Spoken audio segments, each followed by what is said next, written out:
And good evening. Tonight we have a very special guest who it is my true honor and pleasure to have made his acquaintance. He's considered to be one of the most knowledgeable experts on the Vatican in the world, and he's going to talk about tonight to us something that is both timely and relevant to many issues in the world today.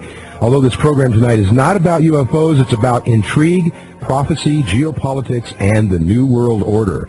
And something that's on everyone's mind as we rapidly approach the end of this century and the end of the Millennium Endgame, a term that my guest has used to describe the tour de force of what may be happening today in this crazy world. But more importantly, it's in the midst of all of this, we're going to find some events of supernatural proportions that appear to be directly linked. That is a connection to the apparitions of the Virgin Mary to three young visionaries in a cove in Portugal from May to October 1917. And we're going to talk about that tonight, and his latest book that was published, Windswept House. It's out there on the market on major bookstore shelves as we speak, and it's a very interesting book. So without further ado, I want to introduce my guest tonight. He is, first of all, a very eminent theologian, expert on the Catholic Church, former Jesuit and professor at the Vatican's Pontifical Biblical Institute. He's the author of the national bestsellers Vatican, The Final Conclave, Hostage to the Devil, and the Jesuits. He was trained in theology at Louvain. There he received his doctorates in Semitic languages, archaeology, and Oriental history. He subsequently studied at Oxford and at Hebrew University in Jerusalem. From 1958 to 1964, he served in Rome, where he was a close associate of the renowned Jesuit Cardinal Augustine B. and Pope John XXIII. He now lives in New York City. He's also an exorcist, and it's my pleasure again to welcome to the program tonight Malachi Martin. Good evening, Malachi. Good evening, Michael, and thank you for those very, very kind words. Well, thank you for being on the program. It's a pleasure to have you. It's a pleasure to be with you, I assure you. Okay, well, unfortunately, an hour we're going to have to cram a lot in here, but we'll do that under your peerless leadership. Okay, here we go. First of all, what attracted me to you was the book, The Keys of This Blood, which was published in 1990. That's right. You have seen, in your connection to the Vatican over the years, you've seen quite a bit of action, if you will. That's right. A lot of people are concerned or curious in the world about the Fatima apparitions. Can you give us a brief overview of what happened there? Well, what happened there was there's 75,000 people gathered in a field on the October 13, 1917.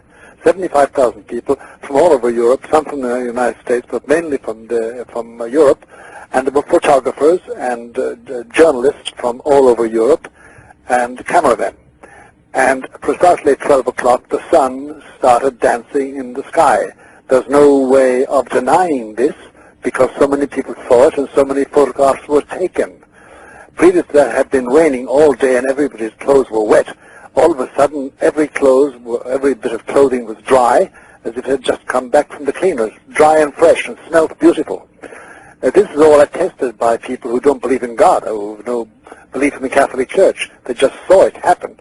And then the sun started bending down as if to shoot against the crowd in all its colors, and then retiring again. And these gyrations went in for 1/4 of an hour, and then suddenly they all stopped. And the sun shone normally in its zenith. And that was the end of it all. That was the miracle at Fatima.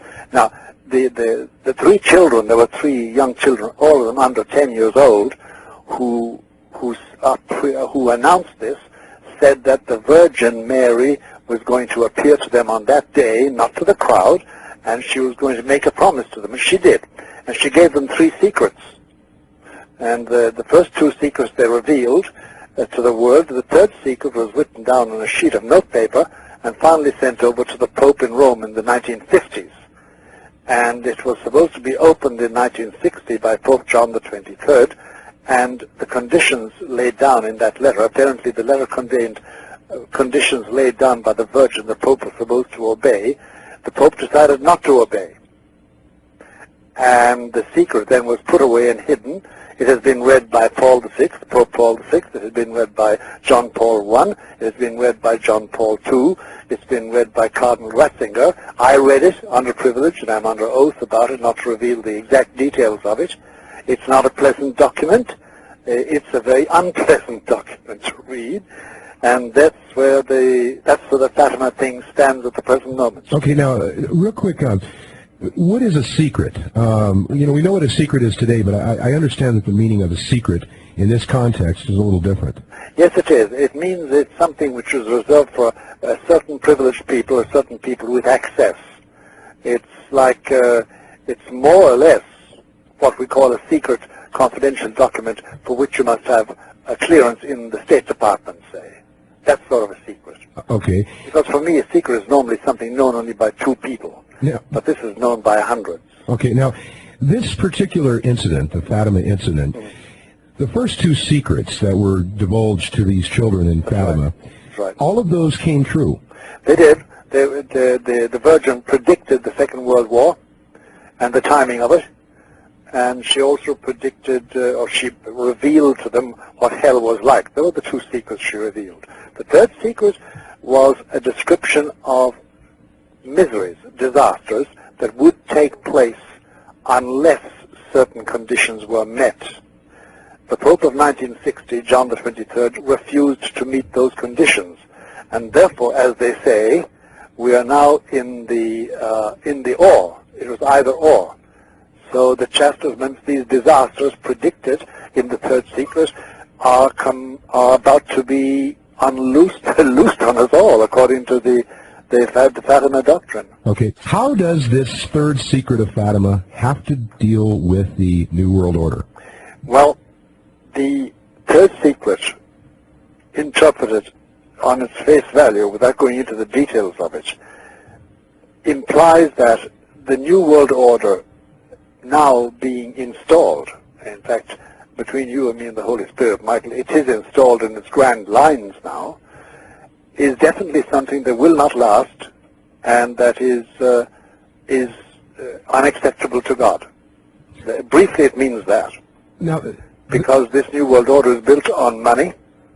It's built on the regulation of capital and the flow of capital and the flow of capital goods in the hands of an elite outside of which no country or nation can live.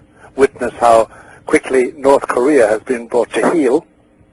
Having threatened us with missiles 2 years ago, they're now suing for participation in trade because they're going to die.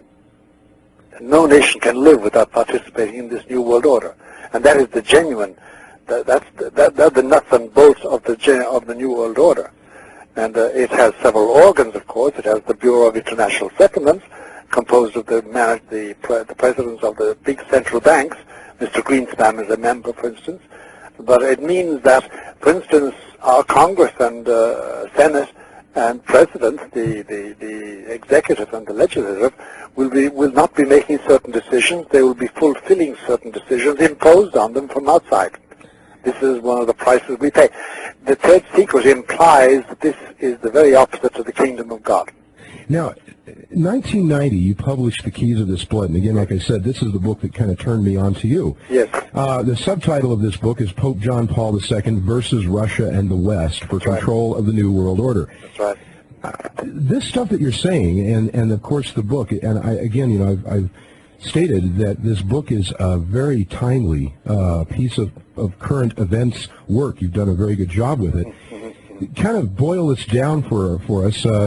How does Russia and the United States and the Pope figure into this grand design, if you will? Well, I'll tell you, Michael, it comes down to this, that both of them can't win.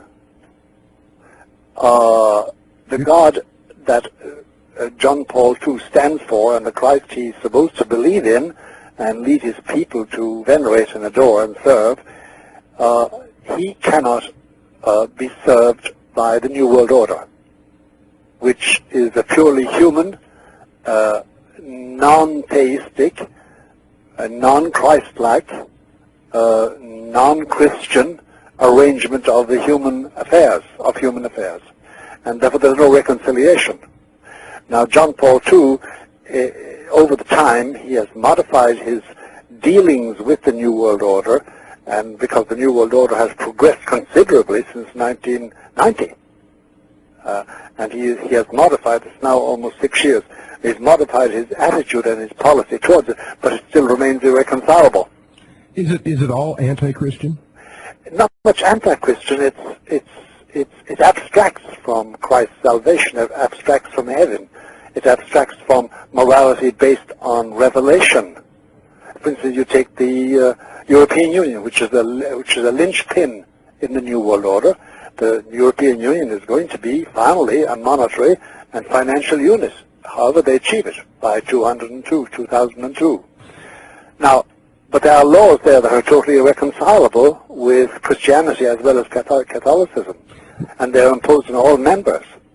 Some people would say, listening to the program even, there's non-Christians and Christians listening to the program. Sure. Some people would say, well, what is the nut here? What makes the Christian perspective on this thing the accurate spin? Well, that depends on faith and belief. Actually, I can answer that in an indirect way, Michael, in the following way. There is no organization. I'm talking about organization as such. There is no organization parallel to the Roman Catholic Church. It has 1 billion, almost 1 billion nominal members spread over the entire world, literally. It has an organization, a responsible machinery in all those countries. True, the practice of the faith by many people is low, but still it's there as an organization. It is very, very well run. It has an enormous diplomatic panoply. For instance, the Pope himself has 117 ambassadors from 117 countries on Vatican Hill. Now, do you think they're there just for the love of the beautiful statues? No, they're there because there's a value and a prestige and a power in that worldwide organization that they covet, be it to launder their money through the Vatican Bank, be it to have a neutral ground on which to discuss their affairs, as the Palestinians and the Israelis did in the past, and as we did with the Soviets in the past, and as we've done with the North Koreans, and as many people do. They also have their own, the Pope has his own representatives in 85 or 86 countries, fully fledged ambassadors. And the Catholic Church is an observer, an entitled observer at the United Nations, where it has a representative, a permanent representative, and a permanent mission. And it's also in the European Union. So it's fully recognized as a full political entity. It is. It is a sovereign state, even though it's 110 acres. It's golf park size. But still, it is a fully recognized. It's chiefly though its prestige. And it has a very respectable portfolio, by the way, running into the hundreds of billions of dollars, invested in every sector of human life today, industrial, etc. Okay, now. So it is a power. And the answer to your question is indirect, but it's an answer. Today, for instance, as regards John Paul II, there is a very strong wish on the part of many governments and many organizations and many powerful foundations, by the way, in the States and in Europe, to get John Paul II to resign. Why? Because he is not being cooperative in, say, the question of population explosion. Yeah, well, he's a thorn in the side to some of these. And therefore they want him to resign because there are candidates for Pope who would be much more conniving, much more complacent with the modern idea of limiting populations. And why do they do that? Because if they can get a Pope who is complacent as regards the limitation of population and as regards the new system of education, the homogenization of education throughout the world, which is the plan, as we all know, the new educational plan, if they can get a Pope complacent in those new frameworks, then they have at their disposal this a worldwide institution, sure, throughout the world. A geopolitical institution. Exactly, and which, by the way, is a great social stabilizer. I always give people this image, Michael, and it's worth giving him a moment to explain it. Supposing tomorrow morning the Catholic Church ceased to exist. No more seminaries, no more cathedrals, no more churches, no more convents, no more popes, no more bishops, no more nothing. You know what would happen to our civilization? It would collapse. Why do you say that? Because it fulfills a role, a socio-cultural role, that it can't be replaced overnight. If overnight, in the hypothesis I give you, it disappeared, there would be a big black hole. Interesting. Great chaos and confusion. Okay. It fulfills a role, and therefore there's a strong desire to have them help them. This shows power, and the geopolitical power of the papacy was never more manifested than with John Paul II. He's if he's anything, he's a geopolitician. In fact, I would say this, and I know I'll be reproached, he's not a theologian, he's a geopolitician. Okay, now when we come back from this next break, I want to get into what the, again, the supernatural... Sure. There's a lot of weirdness around this. The attempted assassination of him in 1981 is... There's what they call a chillability factor in all this. Sure. It's chilling. It is. Turning from New York is my guest tonight, Malachi Martin. He is the author of numerous books. We're talking tonight about the keys of this blood as well as his latest novel. It's a novel. Windswept House, which we're going to talk about in the last segment of the program. And the Windswept House, again, kind of doubles back a little bit and fleshes some of the stuff out that you find in the keys of this blood. So it's going to be a real interesting discussion, so stay tuned. Malachi, we've got a call. We've got a caller calling in from our affiliate in Salt Lake City, KCNR. And I guess is it Dave? Dave? Hello. Hello, Dave? You're on the air. You got a question for my guest? I can't hear Dave. I can't hear him either. I can barely hear you. Okay, go ahead and ask your question. Okay. I'll just go ahead and let it fly. I can't hear anything, but I understand the UN wants to go after our vehicles next. New World Order, they're very upset with the mass amount of gasoline and oil and whatnot that the Americans use.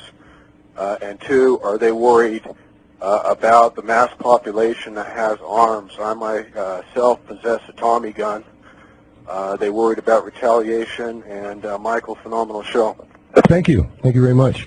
Malachi, did you hear hear his question? I heard some of it. Yes, I didn't quite understand the drift of the question. Well, he heard that the UN wants to take cars away from people because they're disturbed over the amounts of oil and energy that is utilized in this, and he's also heard that there's an interest to take away the guns, and I guess this all plugs into the New World Order. Yes, I'm sure it does. Well, I think we're very far from ridding Americans of their cars. I'd like to see anybody go down to Texas and try and take away their cars from the Texans. They'd be met by a hail of bullets. Yeah. It's impossible. That is not a thing. About arms, no. It's a long discussion, and it's a long road to that. I think we're not in any danger of that. Okay. We really are not. Now, is the United Nations going to play a big part in the New World Order?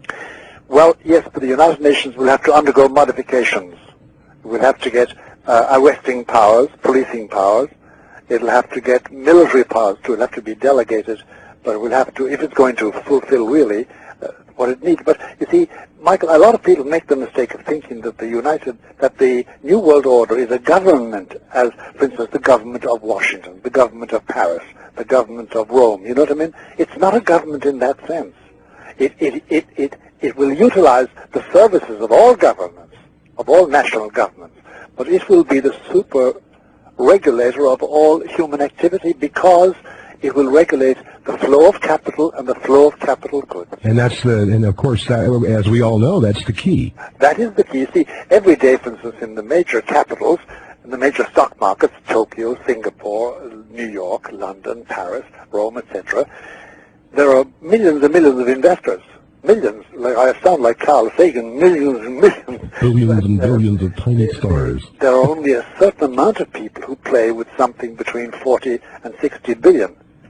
As the present Pope has never stopped saying, if I have 10 men who are 10 foot tall, standing in a room with 40 men who are 4 foot tall, tell me who the 10-foot men are going to talk to. Right. In other words, they're going to play themselves because they have the wealth in their hands. There's no conspiracy here. There's no plot. It's a question of great wealth centered in the hands of a few who wisely govern and keep going the entire financial system of the world, which now has been globalized. If there's trouble in the New York stock market, they feel it in Tokyo and vice versa, and in Singapore, and in throughout the world. This sounds very much like Orwell, George Orwell, 1984. Well, Orwell wasn't wrong in everything, you know.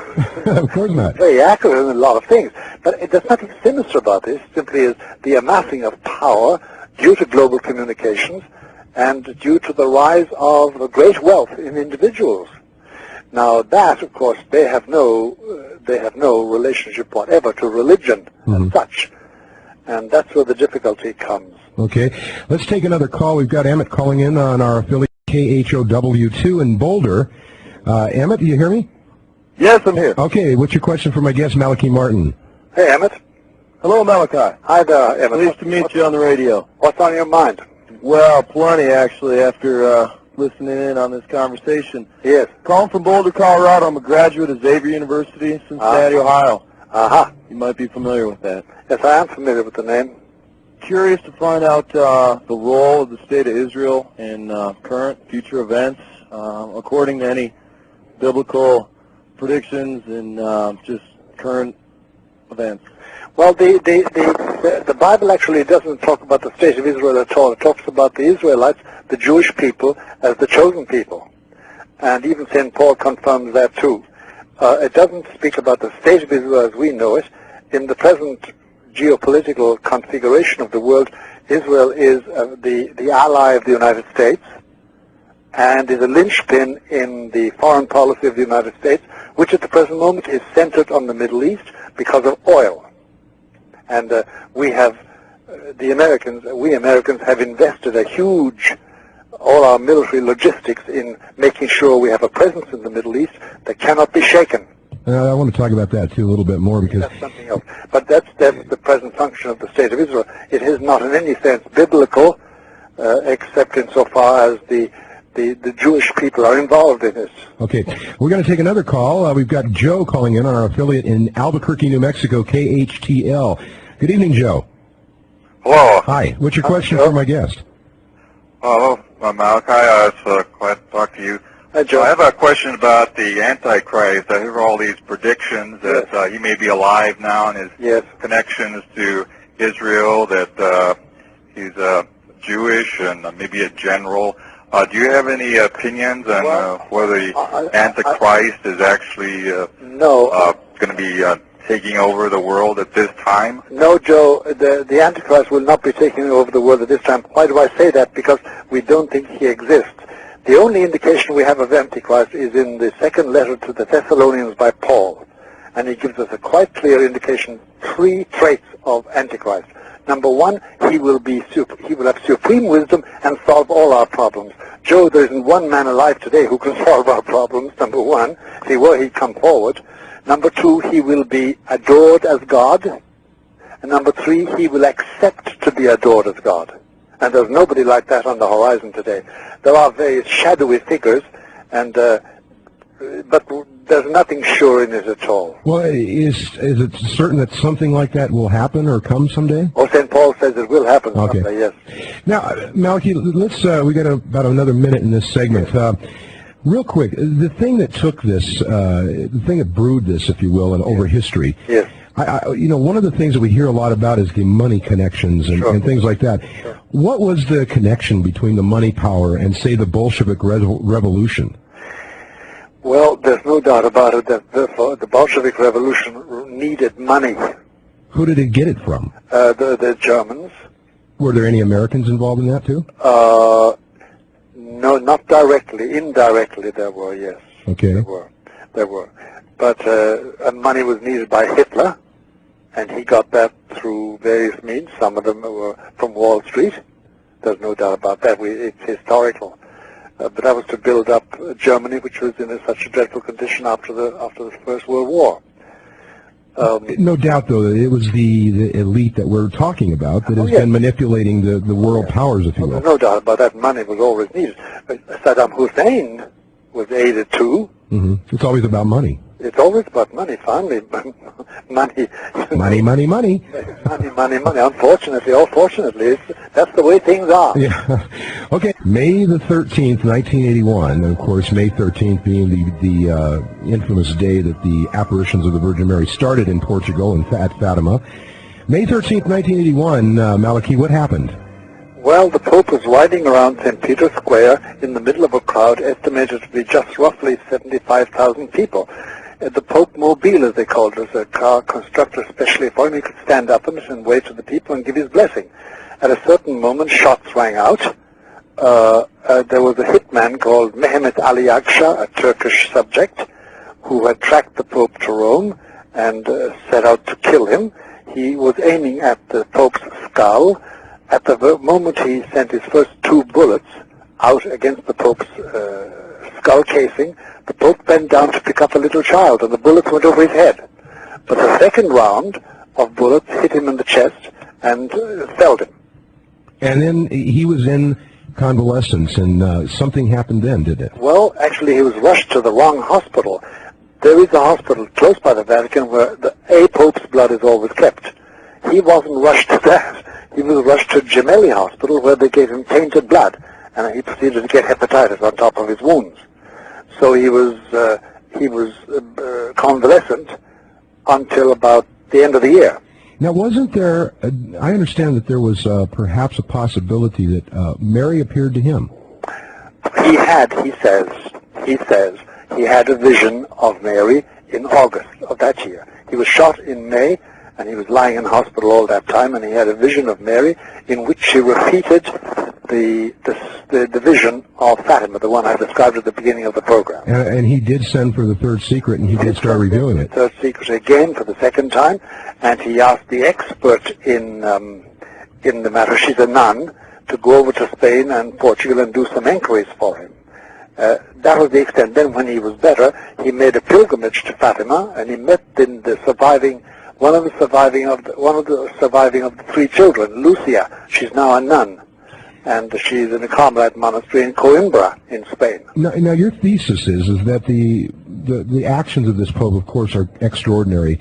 In and of itself, he is a unique Pope because he has done so much, he's gone so many places, and seen by so many people. You're operating from the idea that there was something, in other words, he has a vision. Yes, he has a vision. And this vision is divine.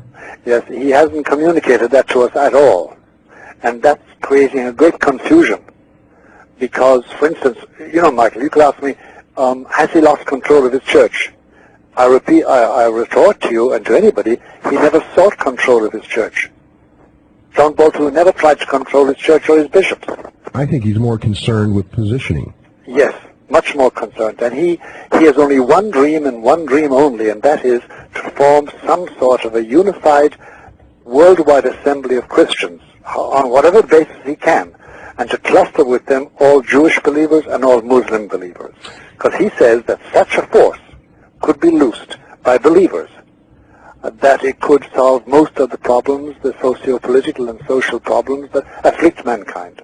Now let's move to your latest publication, Windswept House, a Vatican Novel. Yes. What prompted you to write this? The fact that there is a plan implemented for the last 5 or 6 years by cardinals and bishops, cardinals very near the Pope and cardinals throughout the world, in America as well as abroad, and bishops, to have this Pope to resign on his 75th birthday. You see, every bishop, and the Pope is a bishop, should resign at the age of 75. The Pope is an exception normally.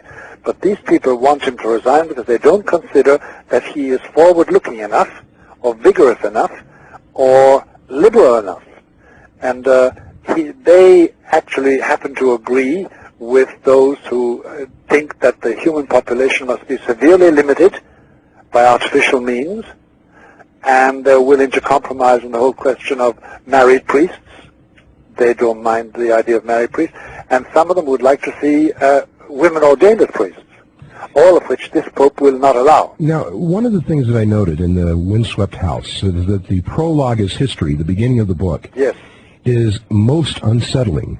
Yes, it is. And if any of those things are true, and sometimes they say that the truth can only be told as fiction, yes, and there are some names in this book that have a either hauntingly frightening similarity to known characters. Well, let me deal with that, Michael, very forthrightly. Okay.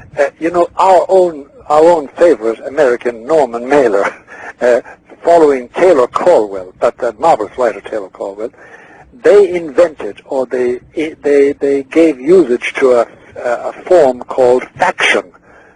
By that they mean real facts dressed up as fiction.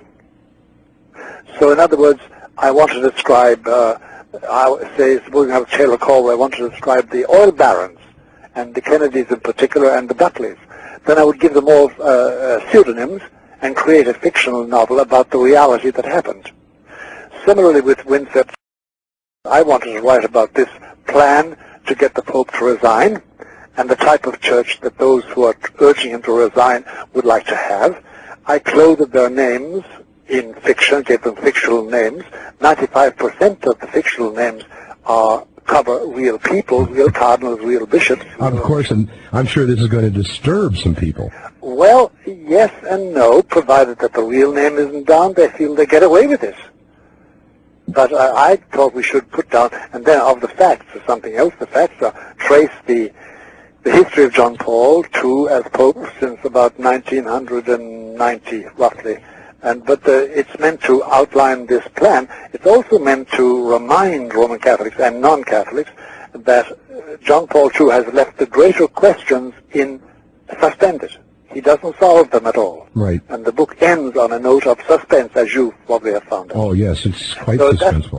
That's why I wrote the book, wrote Windswept House. It does emphasize, though, the desirability on the part of many, the desirability of the Church to be a useful socio-cultural and socio-political stabilizing factor throughout the New World Order. But I don't know how that's going to be accomplished necessarily because there's so much anti-church sentiment or Christian. Well, but the proponents of this say if the Church makes that compromise about abortion, contraception, marriage, divorce, then we all settle down. Well, yeah. Of course, the Church will not do that, except certain leaders would like to do that. Do you think, just one quick question, we've got to go to another break, but what would you say if somebody said, well, you're just saying this to stir up in a sensational way to undermine the Church? How would you answer that? Oh, Lord God. I'll tell you, Michael, if anybody wants to read my book, or read any of my books, but this book in particular, he will know that it would be impossible for somebody to write that book unless he loved this Pope and he loves his religion and has a devotion to the Virgin and a devotion to the Church. One has only got to read the book. Okay, enough said. Okay, we're going to come back and we'll get some final thoughts and sure. Wrap this up. We might have to do another program on this because I wanted to get into the exorcism thing too. But yes, we're going to have some words on that, Mike. Yeah, I'm sure we can. You're very prolific and very articulate in your speech. Talking about Windswept House, a Vatican novel that is now on the market, and I highly recommend this book as well as Keys of this Blood if you want to get a real primer on political affairs as they have been happening in the world over the last few years.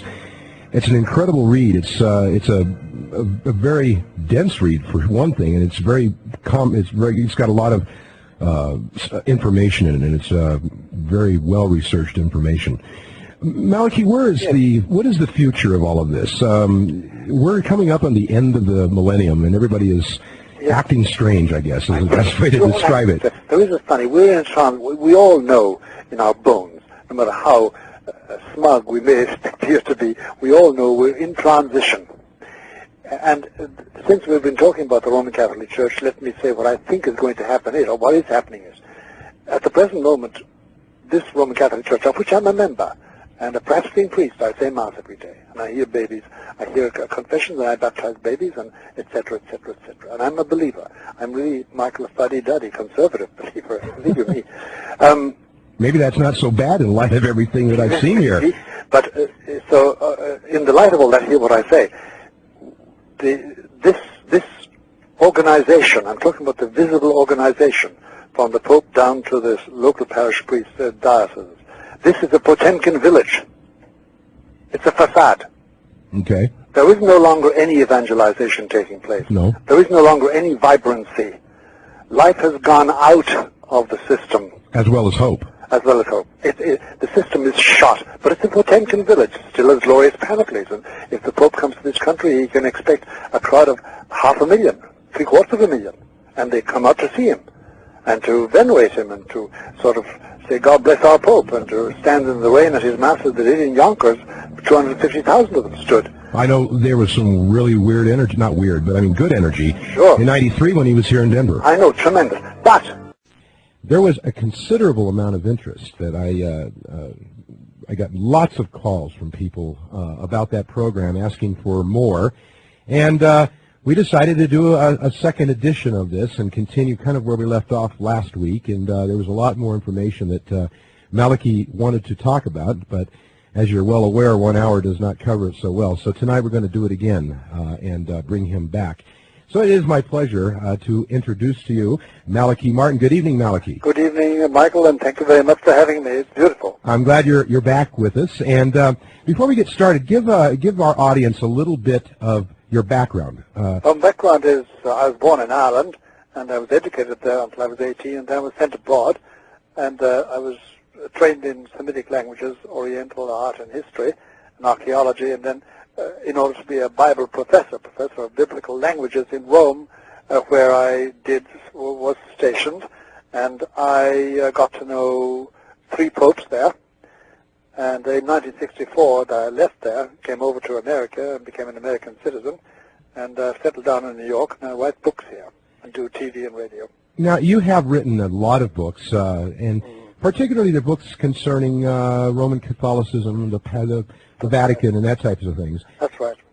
Tonight, I want to kind of get off on a little bit different tangent and talk about your past experiences as an exorcist. Yes, that is a fascinating thing, and it's always fascinating for a lot of people. We must tell them beforehand, Michael, that exorcism itself and possession is not a joyous thing. It's not a happy thing. Possession is a dirty, insalubrious, unhealthy, mucky, unhealthy, and unpleasant situation when you come across it. But it's a necessary evil in the sense that we have to deal with it once we meet people who are possessed. Now, I know that the people in the United States, I for one, being of the age that I was a young man when the famous movie The Exorcist came out in the early 70s, yeah. That kind of gives us a picture. Is that an accurate picture of what... No. It's a bit of Frankenstein sort of vampire business. No, it doesn't really give the essence of it, except, the fright of seeing somebody, Linda Blair's head turning around to 180 degrees and that sort of business, and people falling through glass windows. But the real horror, the real pain, what is wrong, what hurts in possession is the presence of the evil one. I mean, what happens is this, Michael, somebody comes along and says, look, I need help. Or their mother brings them along, or their wife, or their husband. Sometimes their lover, sometimes it's a cop. And you say, okay, have you been examined by a psychiatrist? Yes, and they find nothing. And there's nothing physically wrong? No, the doctors have given us the complete triage, and there's nothing wrong with that. Something, I'm tortured by the devil. I made a pact with the devil.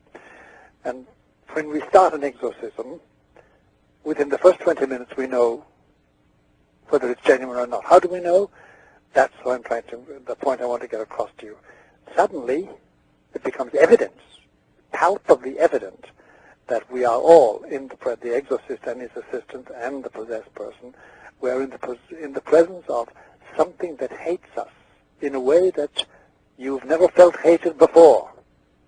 You have never felt hated before. It's like an invisible animal clawing at you with claws you can't escape. It's a palpable feeling. Then you know we have possession. Do you see any kind of physical manifestation of that? Oh, yes, there are. Well, of that, not particular, no, you do. There are physical manifestations like changing temperature from freezing cold to stinking warm, stickily warm, the smells, odors, objects flying around. You always make sure, if possible, that where the exorcism is done, there's nothing hanging on the walls. There are no movable furniture bits of furniture around the place. You always make sure of that because they're going to fly around. And then there's violence on the part of the possessed person at times. They have to be held down. That's why you have assistants, strong, burly men who have been through it before and who are not afraid and who have been through it. Because a lot of people, the moment they enter their first exorcism, they become incontinent. It scares the life out of them. This is a very specialized field, I take. It is very specialized. Nobody should tamper with it or have anything to do with it except with permission and training. It's simply, as I said in the very beginning, it's the most unhealthy, insalubrious, mucky, dirty, inhuman activity you could participate in, but we must in order to save these people. Now, the difficulty is that many people, regard Satan or Lucifer, because they're two distinct beings. They regard them as sort of myths, You know, he's an old man with dirty ears and cloven hoofs and dirty books under his arm, saying, "Come behind the curtains and masturbate with me," or something, or do something naughty. Uh-huh. No. These are very, very sophisticated spirits who are there to harm us, and they're real. Fascinating. Malachi, who gets possessed? I mean, Well, you see, we have tried in the past, Michael, and I'm speaking about a career stretching over 35 years. We have tried in the past to create the profile of the possessible person, so to speak, and we have found that there's no norm. For instance, neither sex, nor age, nor education, nor color, nor race, nor riches or poorness, or intellectual degrees. Or crosses all boundaries. It's at random, apparently random. And of course it's random because it depends on the free will of everybody. And therefore it's haphazard. There's no law. There's no rule at all. And some people are possessed willingly. They set out to get be possessed by Satan for one reason or another. Or others are possessed because they want something which leads them into possession. People approach it in a different way. We have a new, since I started it in the 60s, there's a new phenomenon we have noticed, more and more young people coming forward, 30-somethings, 40-somethings, because we're all old men, but there are 30s, 70s, 40s, coming forward and saying, look, I made a pact when I was 25, when I was 32, when I was 23, and I want to get rid of it now. How do I get rid of it? It's a very frightening thing to find so many of them. Well, I know that some people out there in the audience might be familiar with Scott Peck's work, but he wrote a book called The People of the Lie. And one of the things that he said I was very impressed with, and I think it's probably true, is that there has been no scientific study conducted in the psychiatric community of human evil. No, well, the psychiatric community, anyway, you see, has always been rather, not atheistic exactly, but it abstracts from all religion as such. What has happened to us in this particular segment of the country, the northeast corner, is that we work very closely with psychiatrists, especially the psychiatrists who deal with what we call MPDs, multiple personality disorder people. You know what I'm talking about. Right. And we work very closely with them, and we do succeed in healing them completely.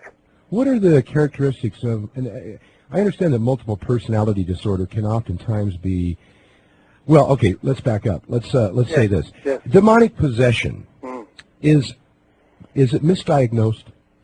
It is misdiagnosed to a large extent. I have visited various asylums, people who are, or psychiatric hospitals, and there are people inside there who will never be healed because they're not psychiatrically ill, or mentally ill, they are possessed. Can they, okay. And I've seen the same thing in prisons. I used to do a lot of work in the prisons in this area. It's the same thing. Possession is more common than you'd like to think. You think it is more common? More common than you'd like to think. In what, I guess. People actually are possessed by Satan or Lucifer or one of the demons. But we're not to expect them to behave like Linda Blair in the movie, like you said. No, that's a bit of sort of, that was, Hollywood. No, this is far more frightening. It's far more devastating. It ruins families. And then you must remember, Michael, that in this country, as in Europe, but in this country especially since we're talking about it, there are families in which Satanism descends by bloodlines ever since the Plymouth Rock. Okay, now let's go here with this. Yes. Can you compare Satanism or people that practice Satanism? Yes.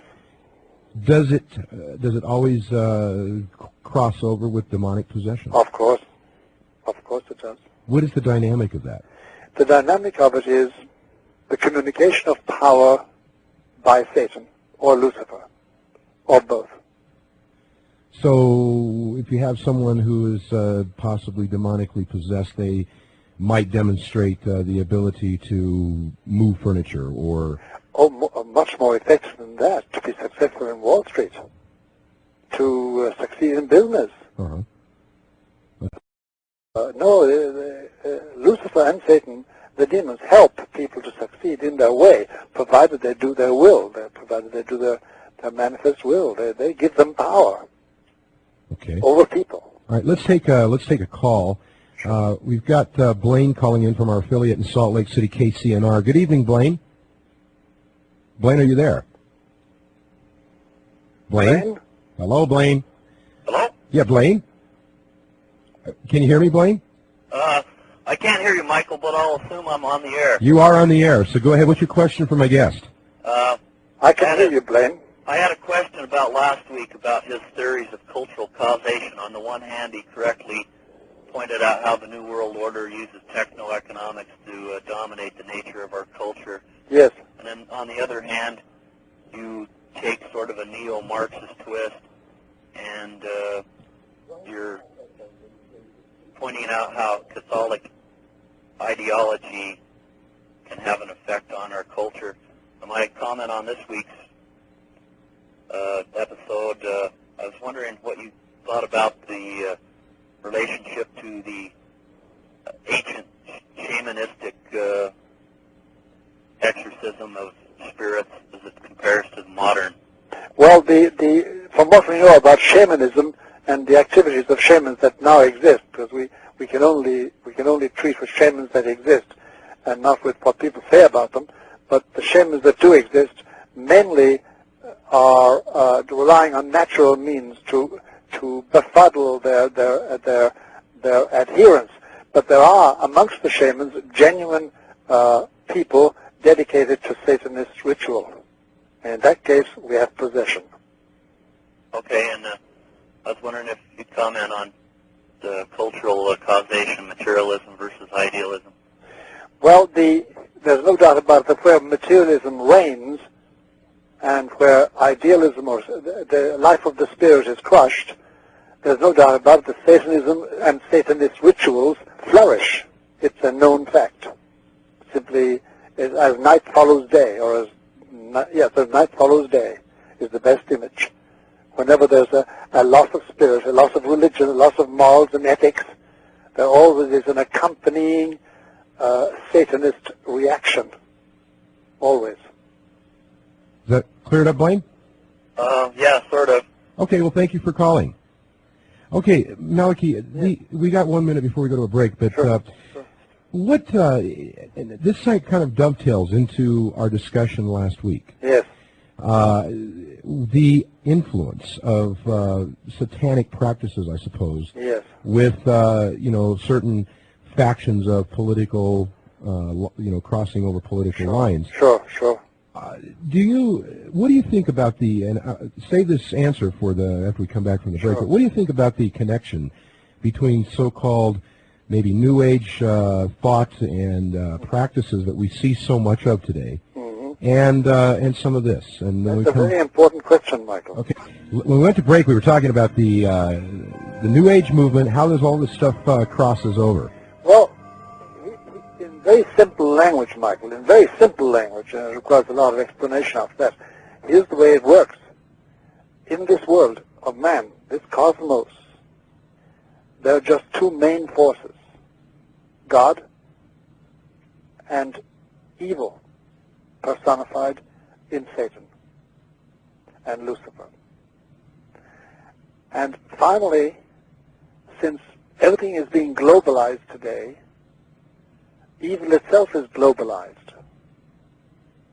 And what before was practiced by small communities and small sections of communities, small little groups, covens, as we used to call them, is now becoming the way of life and the way of thought of whole populations, according as their morals and ethics are completely degraded and reduced to materialistic terms and hedonistic aims and totally this world view of things. And that is the reign of evil, and it is directly in contravention to the reign willed by God, who is the sovereign creator and master of all things. So that's the situation today. The evil is, no doubt about it, more organized, more globalized, and it comes out in the New Age, which is the deification of man and the creation of man's habitat is the only aim worth having, whereas this is not God's aim in this life for human beings. And of course, as you've mentioned in the Keys of This Blood, the aim of, say, Marxism is a dialectic materialism. Sure. And it was a chapter. It's now a past chapter in the history of man. Marxism as such is a closed chapter. It was closed in 1989, 1990 with the collapse of the USSR. And we've passed into another phase. Leninism is still alive. There's no doubt about that. And it's a threat. And it's going to be one of the causes of headaches for American planners in the next 10 or 20 years, if we have 10 or 20 years to go in this matter of geopolitical spiraling, because now we're approaching the point of clash between Russia, China, and the United States. Nobody else counts except those three. Neither Islam nor Catholicism nor Judaism counts. It's just those three powers. And Leninism is still there. But what is still strong is that which animated Leninism and Marxism, namely total materialism, the totally materialistic interpretation of human life. I'm kind of curious. The one thing that I see, as you know, this program deals with the paranormal and UFOs and that type of thing. Yes. I'm kind of curious how you would maybe assess the situation as far as the interest in, just like I said here on the July 8th copy of Newsweek, the front cover, yes, that Americans are really hooked on the paranormal. What is the catalyst, or what is the dynamic here? But the dynamic is this, Michael, and we have to be terribly honest with ourselves in this matter. I don't care who they are, who he is or she is, but everyone today, if they really sit down, let their hair down, and peel grapes on this subject, we all know that deep in our bellies we sense we're in transition. Something is changing vastly in our human scene. We don't know what it is exactly. Well, I think that's very true, too. Something is changing. Life is no longer a continuum. We don't know the past very well. We are afraid of the future, and the present is confusing. And we're in change. We know that. And we don't know what's going to happen. And we are afraid. And then overshadowing that are the various myths that we've had in the past, as well as a few more that are just belonging to the future and are going to frighten us and cause us a lot of nightmares. But I think that's the dynamic is this. It's this uncertainty. It's not merely economic uncertainty, it's political uncertainty. It's the uncertainty of morals, the uncertainty about marriage, the uncertainty about heterosexuality and homosexuality, the uncertainty about disease. There's a great uncertainty. With all our science, with all the perfection of our methods, we are now more uncertain about basic things than we ever were before. Is that why you see maybe perhaps a movement toward this? Because the institutions that we see today have essentially failed in some way? They have failed. They are bankrupt. There's no doubt about they're bankrupt. And I'm a Roman Catholic priest. I'm a very faithful one. In fact, I'm a fuddy-duddy Catholic priest, really. But I know that the organization of the church, the organization, not the church itself, but the organization itself is a Potemkin village. It's a facade. It's dead.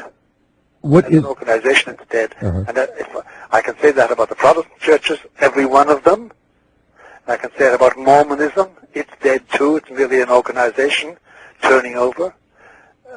And Islam is a different thing completely, and Judaism is a different thing completely. And they haven't got a ghost of a chance of running the world of this civilization. What's that leave? I mean, that leaves us high and dry, facing an uncertain ocean lapping on the shores of our land, and gives us this horrible feeling that no matter what we do, we're just on a treadmill, and that things are changing so quickly and so vastly that we are uncertain about the future, about our own selves, about our bodies, and about our minds, and about our souls, and about our children, about our families, about our economics, about our money, about everything. We have great doubts, unless we drown our sorrows in drink or wine and women and song, or with foolish ideas of making $1 million every day, which will for a while satisfy. And there's something deeper. And then suddenly, well, you find that when you've bought all you want to buy, you find suddenly that you want to buy something else. And that can come with money, but then it's usually Satanist. It's some Satanist satisfaction in your soul, some tin god. Okay, let's take a call. Okay. Jim is calling in from our affiliate KIDO in Caldwell, Idaho. Good evening, Jim. Good evening, gentlemen. What's your question for my guest? Well, I'd kind of like to know what you think of the Salem witch hunts, and if there's any correlation in that and the evil you've been talking about. Is that the ultimate exorcism? Well, from what we know of the Salem witch hunt and the Salem trials, there was a lot of injustice committed there. It wasn't done with any ecclesiastical regularity at all, or with any theological perception. Was that something that was maybe based in fear? It was based on fear to a large extent and ignorance. Now, there may have been Satanist activity amongst those women. There may have been. We don't know. It's very hard to know. Okay, well, hold that thought. When we come back, we'll go into this thing that we talked about earlier. We didn't talk about it on the air, but we talked about it off air. Yes. About this perhaps a prediction, something that might be coming in the next few months. Okay, returning is Malachi Martin. I'm sorry, I keep pronouncing that incorrectly. No, Adam Michael, what's in the name? Really, it's the information that's important. Right. Yeah, we have a caller calling in from our affiliate in Lakewood, Colorado on KHOW 2. His name is Brad. Good evening, Brad. Brad? Hello? Brad, you're on the air. What's your question for my guest? Can you hear me? Yes, we can hear you fine. Fine. Brad? Yes. Turn your radio down. You'll need to turn that down. I've got it down. Okay, go ahead. I've got a two-part question. Okay, Brad, go ahead. The first one would be, for my own edification, a definition of the difference between Satan and Lucifer. Okay. And the second part of it would be the origin of evil, i.e., has it existed as long as, say, God and the spirits of light are good, or was that something that was a manifest from the original creation and God's creation? Yes. Well, the difference between Satan and Lucifer is this, that Satan is always represented as a snake.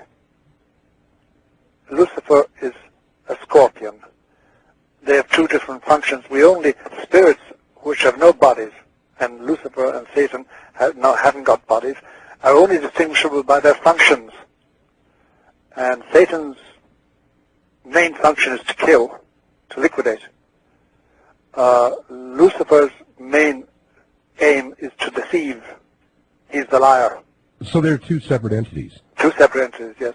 The beginning of it all started off when there was a revolt by angels. 1/3 of the angels created by God revolted and said, "We will not serve," led by Lucifer and Satan. That was the beginning of it. Then when man was created, they started taking part in man's universe and trying to seduce him away from God, as it is in the Bible. That's the origin of evil. And, of course, it still goes on. That goes on every day. They were created for this cosmos, and they intend to keep acting in it until the final day when this cosmos will be wiped out, and they will have to descend and live in hell forever. Now, last week we discussed the supernatural events surrounding the present Pope John Paul II. I understand that there is something that is supposed to happen possibly soon.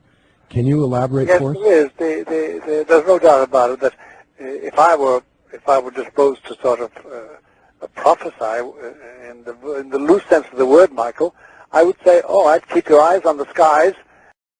The saying goes, from this autumn, 96, until late spring 1997, just about the time, which is June 30 actually, just about the time that Hong Kong reverts to the Chinese. There's no direct connection with that, but in that period of time, I would be very surprised if there weren't some astounding happening in the cosmos, affecting every man, woman, and child on this earth.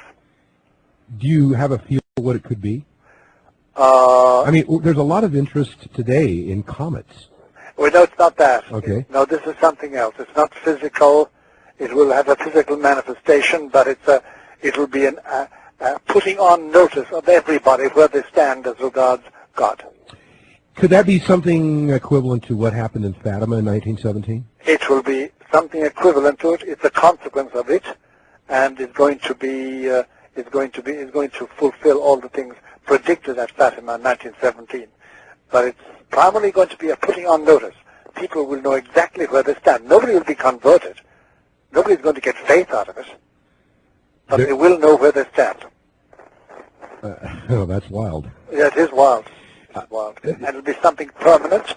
They will always have that in front of them from then on. But they will know. Everybody will know. Wherever they are, in whatever language, in whatever climate. What do you think the future of politics are? The future of politics, we're making plans at the present moment now to re-elect, or that was a Freudian slip, to re-elect a president, to choose a president in November, all right? And apparently Mr. Dole and Mr. Clinton are the candidates, or perhaps Mr. Perot. But anyway, we are acting as politics as usual, and we have to. And we're all making investments. And if we have children, we're investing in their future, sending them to college. We have to do that. But politics as such, the national politics of each country, is practically at the term, at its end. And it's one of the things we all sense, too, that nationalistic politics, such as we have practiced it, the nation state as such, is coming to its end.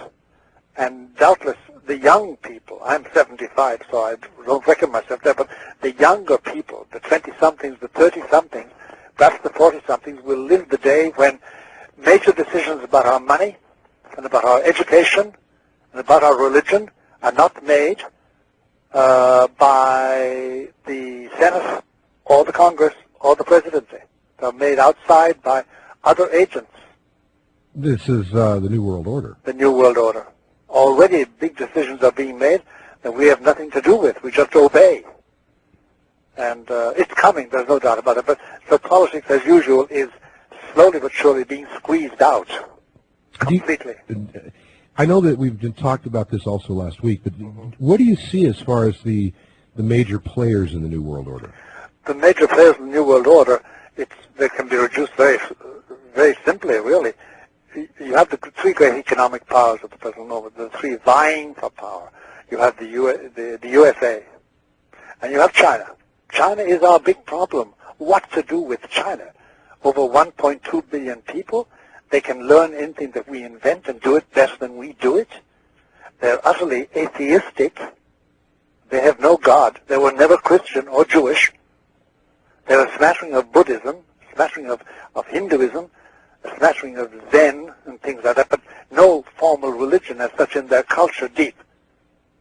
And then there is Russia. Will Russia pull out of its tailspin at the present moment? Because it's in a tailspin. It's a country run by clans and tribes and gangs. Will it build itself up to be something? It still has nuclear missiles, by the way. It still has 10 secret cities manufacturing nuclear weapons. It still has an army. It still has a KGB, called by another name, a secret police, with spies all over the world. That still exists. It still has prison camps. Well, just because it changes its face, which is something that I kind of feel myself is happening, doesn't mean that the poison isn't still there or still acting. It's gone. You have Europe then trying to forge a unity between these about 17 countries. The European Union is not going to go very far.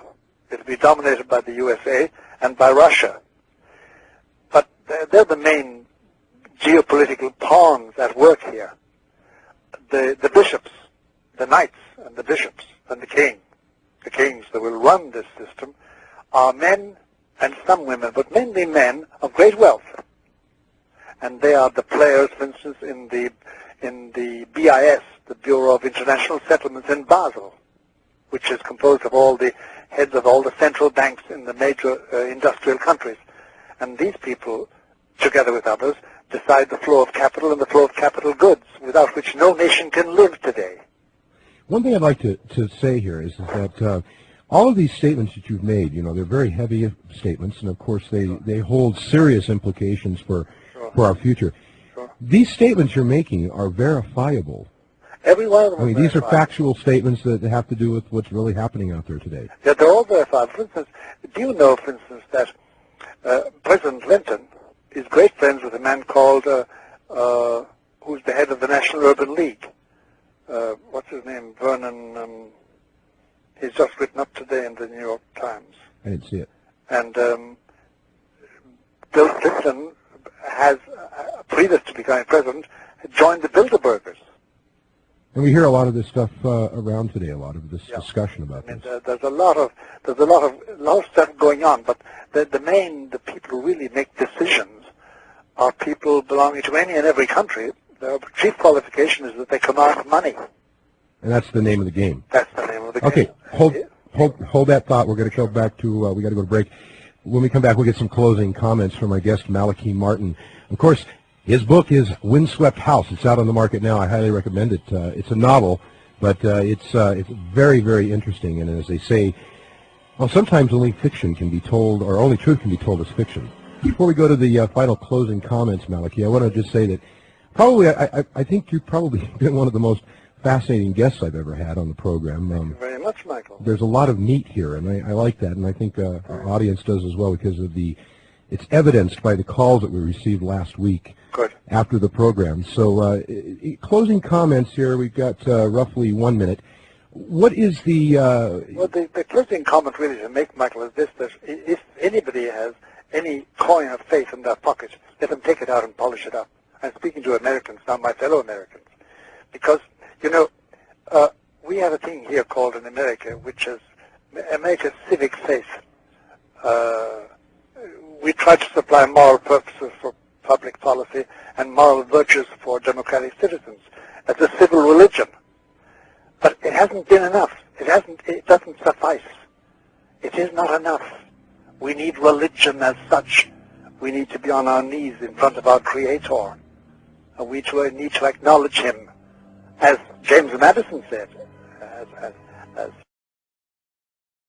The dark shadows of skyscrapers are falling across New York as an elderly white-haired priest leaves the reassuring comfort of his home, heads through the streets toward the apartment block where the others are waiting. He walks quite slowly, carrying a small black case filled with the essential paraphernalia of the ritual he is about to perform. The room has been prepared to his precise instructions, cleaned, sprinkled with holy water, stripped of movable objects. Of those now gathered inside, only the priest, his face drawn and solemn, has any idea what to expect, or rather who to expect. After 30 years as an exorcist, Fr Malachi Martin has learned to recognize the nature of the demons he pursues. They may be ingenious or stupid, coarse or charming, brazen or craven. Hell, it seems, is no place for stereotypes. I need to know who they are, their names, and their stories. Father Martin is Irish-born. Father Martin was in the Vatican, advised 2 popes, and I would like to let him tell you about himself. Father Martin, welcome to the program. It's an honor to have you. Good morning, Art. It's a pleasure to be with you. You know that I feel very privileged to be speaking to your audience because it's a special audience. You're in Manhattan. You live in Manhattan. That's right, I do, in the middle of Upper East Side. Have you lived there all your life, Father? Yes, I have. I came over here in January 1965, and I've lived on the Upper East Side ever since then. At the present moment, it's clothed in darkness and quiet. It's a mild atmosphere. It's been a lovely spring day, really. And everything is quiet. There are no sirens. Everything is in peace, seemingly. In peace. Maybe those are the moments to watch out for, when everything is seemingly in peace. The old expression of the calm before the storm. Who knows? Yes, and besides that, it's the general public peace. It's very well kept from the point of view of police work and very clean enough for a city that's reputable as dirty. But there are rooms and halls and basement chapels and small little dark corners where human agonies are lived out. Father, why would you choose to live in such a big, bustling, dirty, difficult city when you could have at any time in your adult life gone to a soft Midwestern town where things are moving a little slower? As was I tempted, Art. I was going to live in Cincinnati. I was going to live in North Carolina. I was going to go to Santa Fe, that beautiful city. I was going to go to Texas. Once upon a time, I was planning even to migrate to some place like Southern California. But every time that there were plans even remotely forming in that regard, it became imperative that I stay just for another short time. I'm still staying for another short time.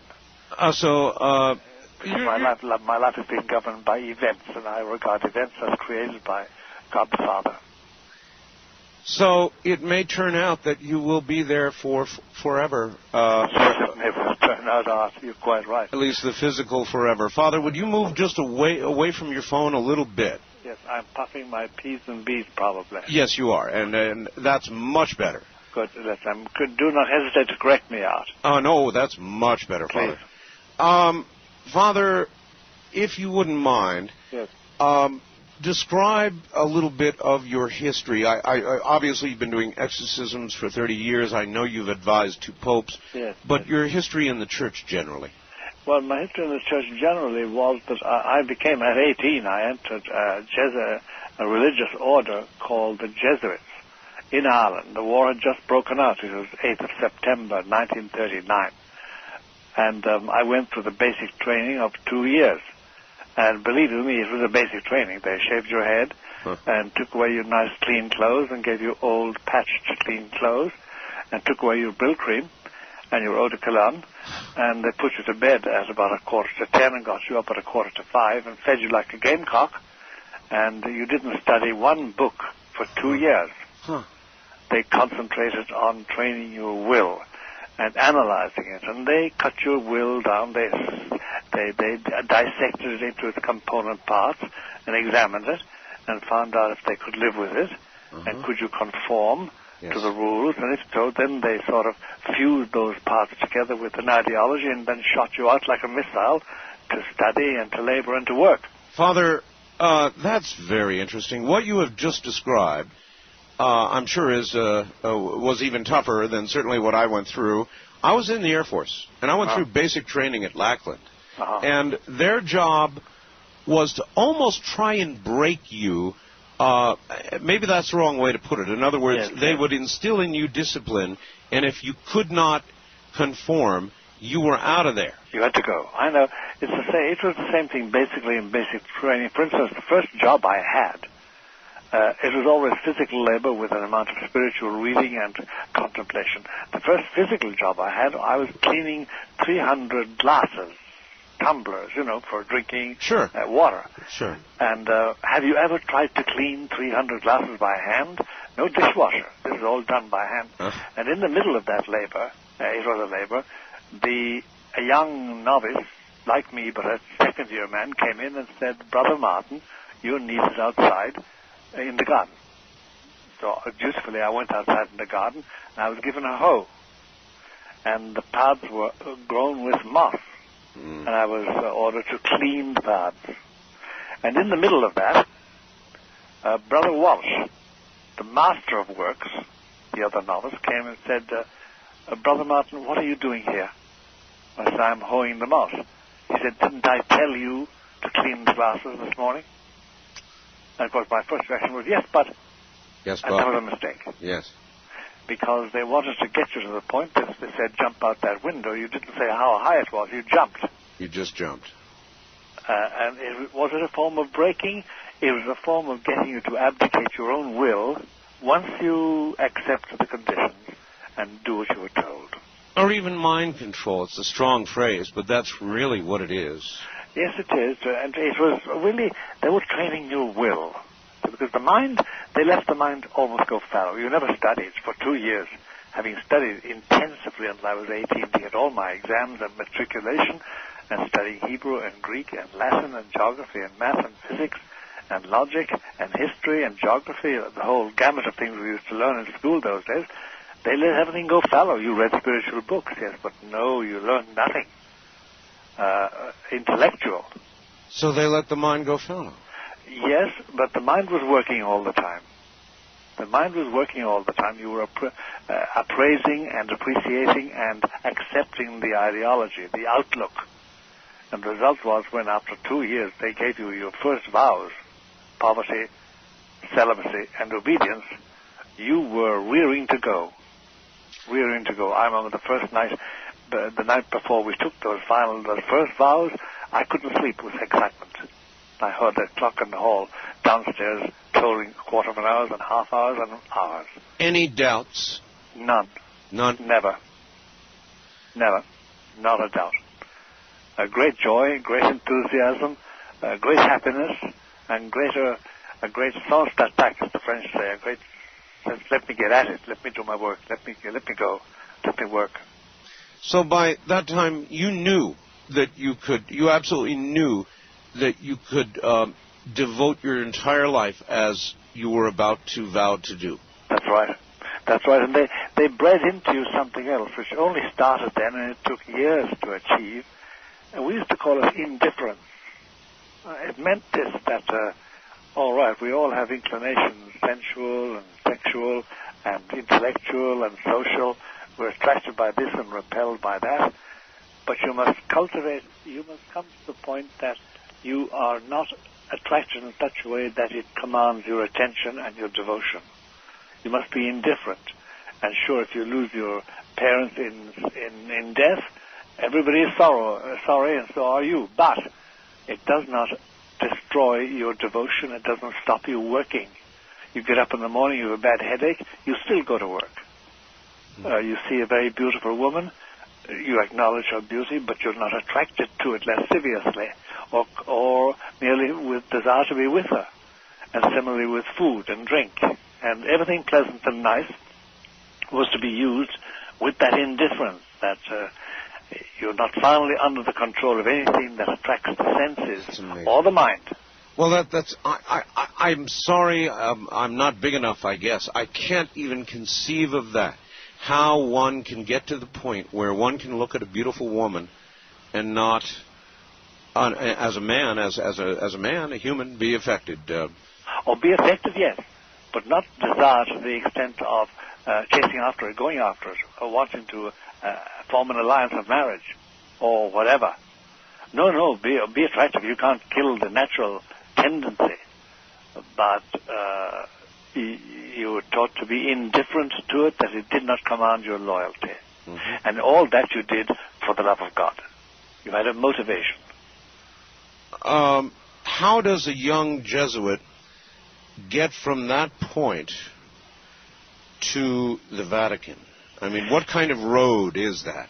The road in my case, I'm sure it varies with every individual, but the road in my case was simply that at a certain age of 21 and a half, my superiors said, we want you to train in Semitic languages, because those are the languages in which the Bible was written, mainly Hebrew and Aramaic. Sure. But there are other allied languages that are useful, like Pharaonic Egyptian and Syriac and South Semitic and Arabic, etc., and Abyssinian or Ethiopian, as we used to call it then.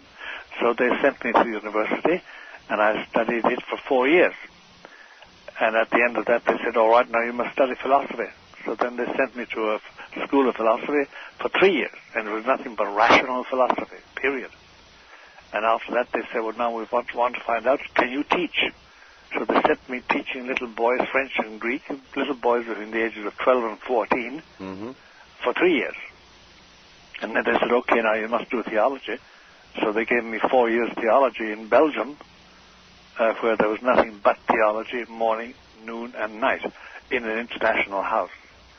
And then they said after that, okay, now you must get a doctorate in Semitic languages, Oriental art, and history. And then they gave me 4 years of that. And at that point, then they said, all right, you are now posted to the Vatican to teach there as a philosopher. Well, Father, as a professor. Father, were you at some point, I mean, obviously there are so many Jesuits, and somebody at some point must have looked at you or put their hand on you and said, you have a special path to follow, even within the church, and started you down that particular path. Yes. You see, every month in the old system, it's changed now with the Jesuits, but in the old system, every month the superior, the local superior, sent in a speculum, what they call a speculum. Speculum is the Latin for mirror. It's a report on Brother X, Brother Martin, Brother Kelly, Brother whoever he is, each one. And those are put together according as you advance year after year within the order. And at the end of it all, they call you in and say, listen, this is what people have been saying about you all along. The decisions in your regard were made on account of these facts, and they were account of what every superior had said about you. And it's that accumulation of facts and a profile, what we now call a profile. We didn't call it a profile then. We called it a speculum, a mirror of the man. That is what inclines them to mark you out as useful. And, of course, their use of you was always made in view of your talents. There were some men with me who were brilliant mathematicians but couldn't say bonjour. They couldn't learn a language. Yes. So they graded you according to your talents. And they found I had a capacious memory. I was hardy as a hare. No problems with health ever. I could sleep on the floor. I could labor all day. I could live in little sleep. I didn't require much more than the normal intake of food. And I was dead keen on my work. And they could use those talents. But somebody had to see that. Oh, yes, they did. And a very early superior saw it and wrote to Rome about it, to the major superior in Rome. I see. And they made that decision which passed down the line. In those days, Art, it's not the same today. In those days, there was one central hub in the Roman Catholic Church. It was the Vatican. And out of it, picturesquely, you can see it in your imagination, there ran pipes. Flowed to everywhere. Father, hold on. Sure. We'll be right back to you. We're at the bottom of the hour. Back now to Father Malachi Martin. Father, are you there? Of course. Okay. I've been listening, fascinated, because I find what you advertise is absolutely interesting. Well, it is. I don't know that it would all apply, for example, to Father Malachi Martin's case, but... No, not all, but... Interesting, nevertheless. It tells me how the other half lives, doesn't it? That's also valuable to know, Art. Yes, it is. Father... Yes. Well, I guess we're trying an experiment here, folks, and we've got a kind of a little thing over the telephone trying to... eliminate the pops and the peas and so forth, but it seems to be moving around. So... How's it doing now? Now it's okay. As long as it's not moving around, it's fine. All right. All right. Keep after me. I think we're all right. Father, how old are you now? I'm 76. 76? Yes. How much longer are you going to continue to actively do what you do? As long as the good Lord gives me the strength and there's work to be done and people to be helped and people to be counseled and consoled and strengthened.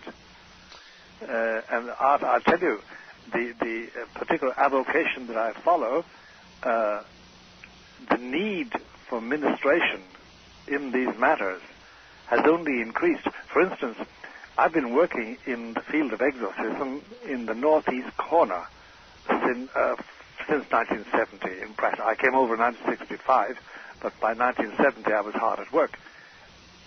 These occurrences and happenings, people needing help, needing administration, counseling, needing exorcism, the number, mere numbers alone, the number has increased by about 800%.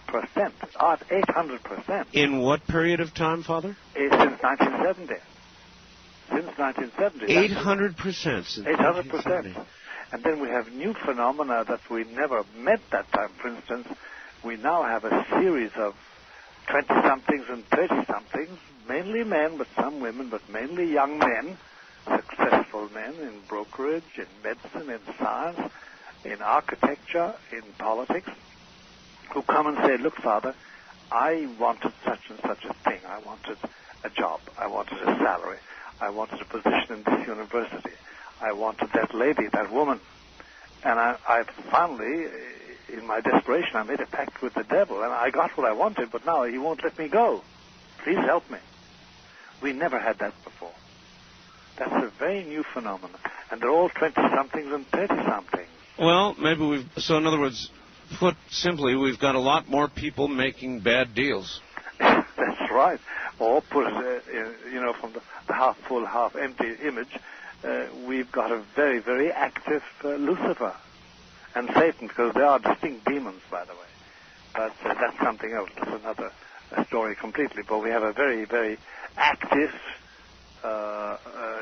demonic presence in the present configuration of American society. All right. I'm only speaking about America, although I'm told, for instance, that there are 8 active exorcists working in Rome and Milan, because Milan, Turin, and Rome are afflicted with an awful lot of possessed people and exorcisable people. All right, let's go back to basics. Please, please, please, somebody says, ask Father Martin if the Exorcist movie is not, in fact, based on incidents that occurred at St. Louis University, a Jesuit school in the early 70s. I'm a graduate of that school, and the folklore has it that there is an abandoned room at the top of Dubourg Hall, which was the site of an exorcism which ultimately culminated at St. Francis Xavier Church. Georgetown U, the home of the protagonist from The Exorcist, also happens to be a Jesuit school. Please ask him if there is any tie-in and if he has seen the room at Dubourg Hall at SLU. Yes, you're asking me that? Yes, sir. Yes, I have. And it did occur there. In fact, that exorcism was the landmark exorcism in America, and it's been published in a repertorial form by a man called Thomas Allen, published by Doubleday a couple of years ago, and it's a harrowing story. It's a harrowing story because for, I think it was 2 years yes, or over, these 2 Jesuit priests, unknown to their confrères, their brethren in the same house, had to pursue this gruesome and awesome task of liberating a young man who was liberated completely, and their brethren, their colleagues, never knew anything about it. They just knew these 2 men were on special assignment, and the only sign the community had was at the very end, when it was all over. Jesuits at that time used to recite prayers at night, mainly the Litany of the Saints. And that night, when they finally staggered home for the night prayers and it was all over, inside in the chapel, the community chapel where they were praying, there was a sudden lightsome vision of Michael the Archangel in triumph. Momentary, but everybody saw it, and the actual authors, the people who participated in that exorcism, said that their colleagues were all philosophers, men plunged in philosophic thought and scientific research, looked up and saw this magnificent spectacle and couldn't make out what it all meant because they had known nothing about what was going on. In the movie, I saw the movie, of course, like everybody else did. Yes. I assume there was some dramatic license with the green pea soup and all the rest of it. Yes, but tremendous license. Because, Art, here's the point. Here's the difficulty. There is no way you can convey to anybody who hasn't been through it this very upsetting sensation of being in the presence of a possessing demon. The only parallel might be, I suppose, if you once faced certain death, unless something were to happen. Certainly. A wild animal ready to claw you to death, or a killer about to execute you. But see, those don't even convey it, because the dominant reaction the human frame, the human soul has in an exorcism is this: but you know for certain that something out there hates you personally. You are the object of hate. A lion about to tear you to bits merely wants a meal. And a killer does nothing personal. He wants to kill you for your money. In modern America, that's probably right, unfortunately. That's right. So, I mean, there's nothing personal about it, really, except there's the odd personal crime of assassination, crime passionnel. But and there's hate there. But this is a peculiar thing. There's this demonic force, and you know it hates you and wants you dead, then and there. Is it your... what is it that it hates of you? Is it your faith in God? Is it your relative purity? What does the devil hate? He hates the fact that you represent the power of Christ, because you're only operating on that with that strength. I have known people, unfortunately, psychiatrists, very learned men, intelligent men, rich men, mainly again men, not women. Women are far more cautious and far more primal in their instincts. But I've known men who have dared challenge the demon on their own strength. And they've always come off worse than second best. Because the demon knows when a priest is empowered to command it. And actually, what happens in an exorcism is a series of commands. You never discuss anything with the demon. You command it. You command it. And everything must be in the form of a command. The demon says, "Oh, who are you? Why should I do anything you say? Tell me your name, please." Is it possible that an exorcist can lose? Yes. And that's a dreadful sight.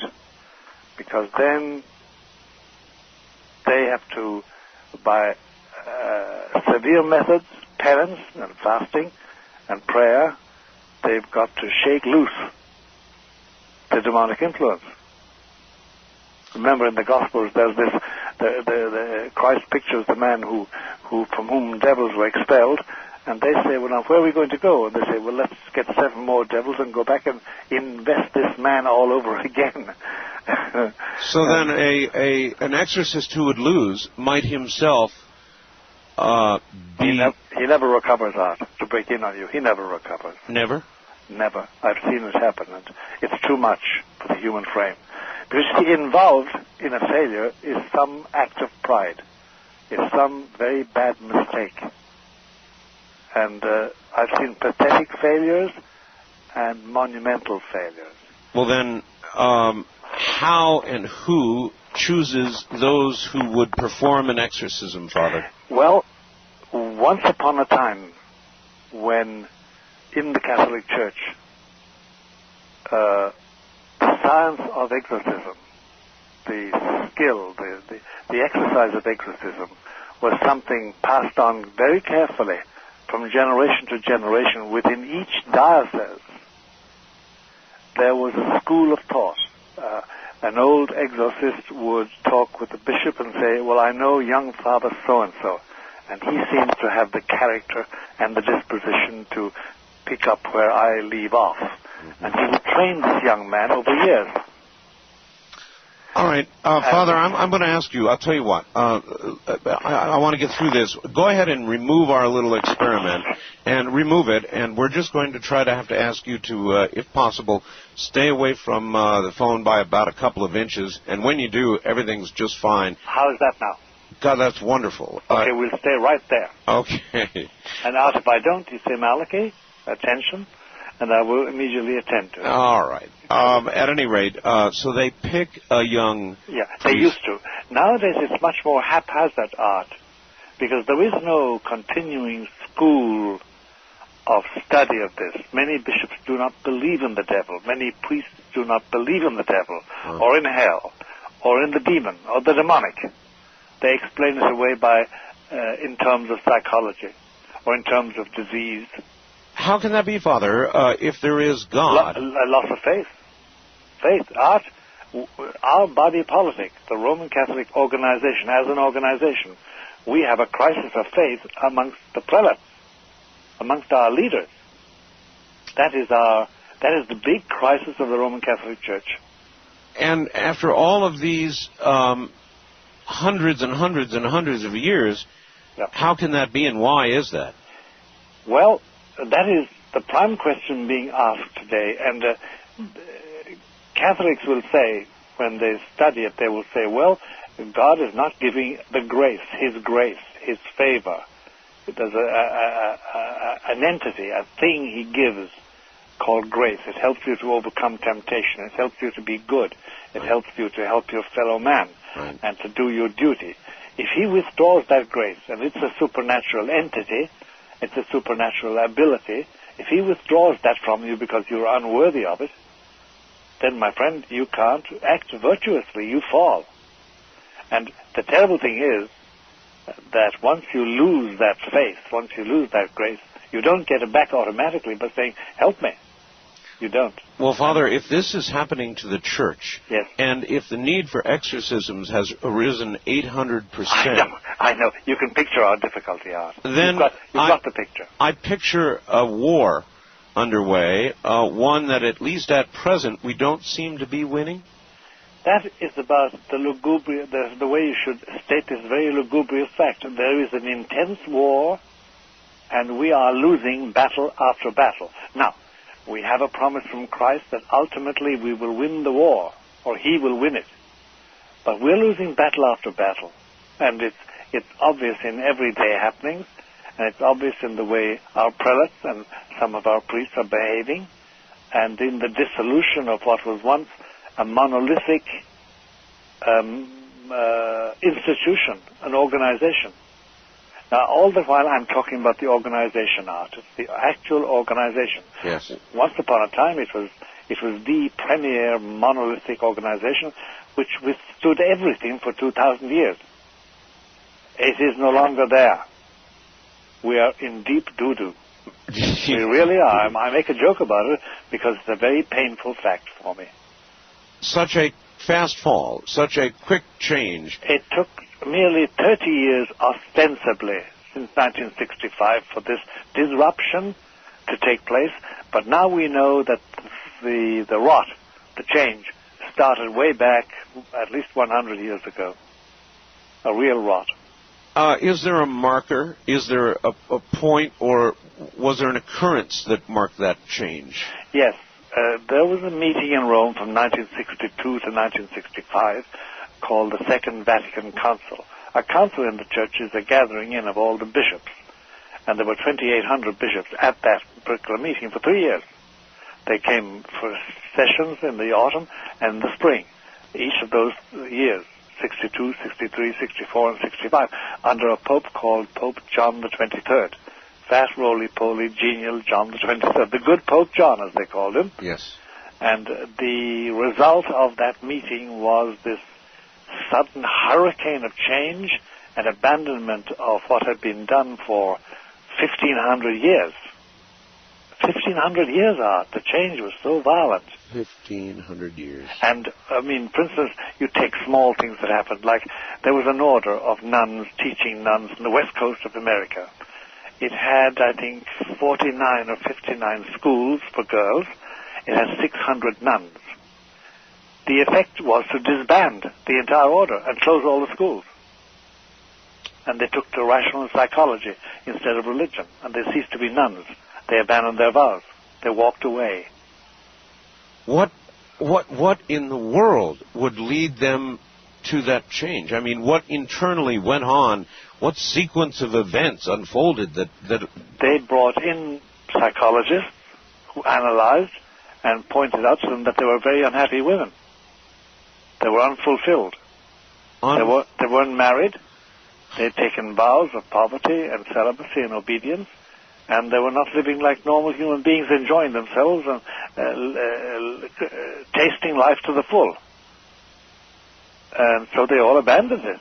600. That's absolutely incredible. It is, and the psychologists who brought that around have written it up recently in a report and said we are to blame for that. To blame? Yeah, we are to blame because we went in, we treated them in such a way that they were too weak, too uninstructed, They fell for what we said as a solution, and they walked away from all religious life. That implies that their motivation was not pure, that they were just doing this as a test to see if they could destroy their faith.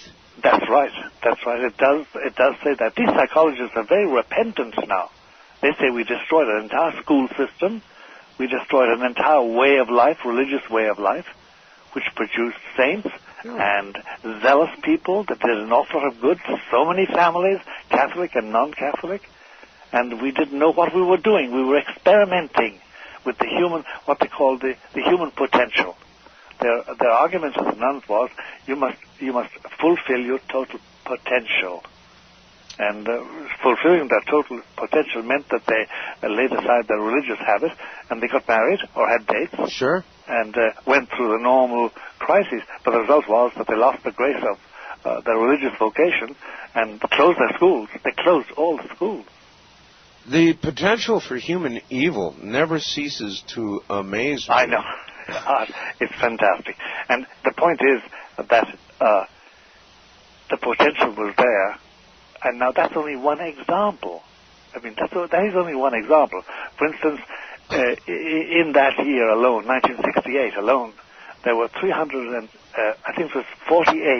annulments, marriage annulments. That is, Rome decided that certain people had not been really married. They could consider themselves separate and go off and form a new marriage. There were 340-something, 48, I think I better make a round figure, 340 in 1968. The numbers are changing quickly. Father, relax. A man who has advised 2 popes, has been performing exorcisms for 30 years. Father Malachi Martin. Father? Hello there, Art. How are you? I can hear your voice forever. It flows on like mellifluous honey. As does yours. Father, yes. Would you describe for us what you consider to be the most difficult exorcism you have ever done? Can you describe it, or is that one you can't talk about? No, I can give you the bare bones, and the bare bones are quite interesting as bones.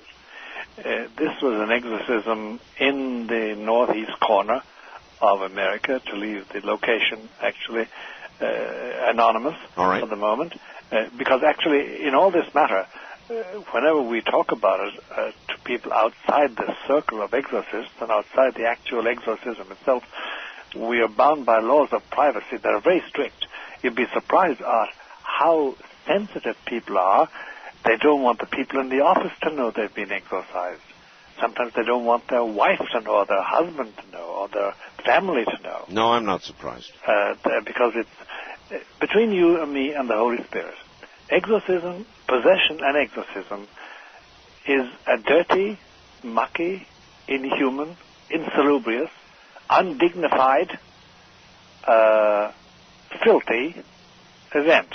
It dirties everybody and soils everybody, and it draws blood, and it can cause death.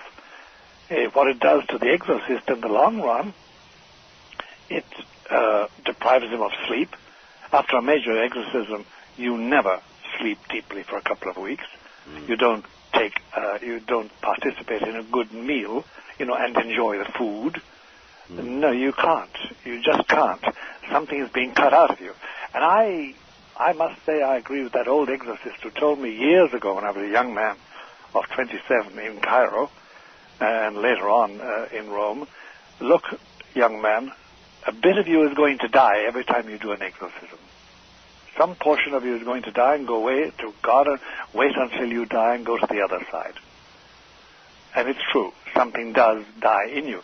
And there are parallels to that. I mean, any mother or father who really gives to their children and rears them well and invests love and affection and interest in them, you give them something you can't get back, and you don't want it back. Well then, Father, how have you remained so alive through 70-plus years? Well, it must be the grace of God. It must be my destiny. I think God has people he picks out and says, okay, you clean up the muck, and you do it, and you get the grace to do so. At any rate, you said this one occurred in the Northeast. Yes, in the Northeast corner.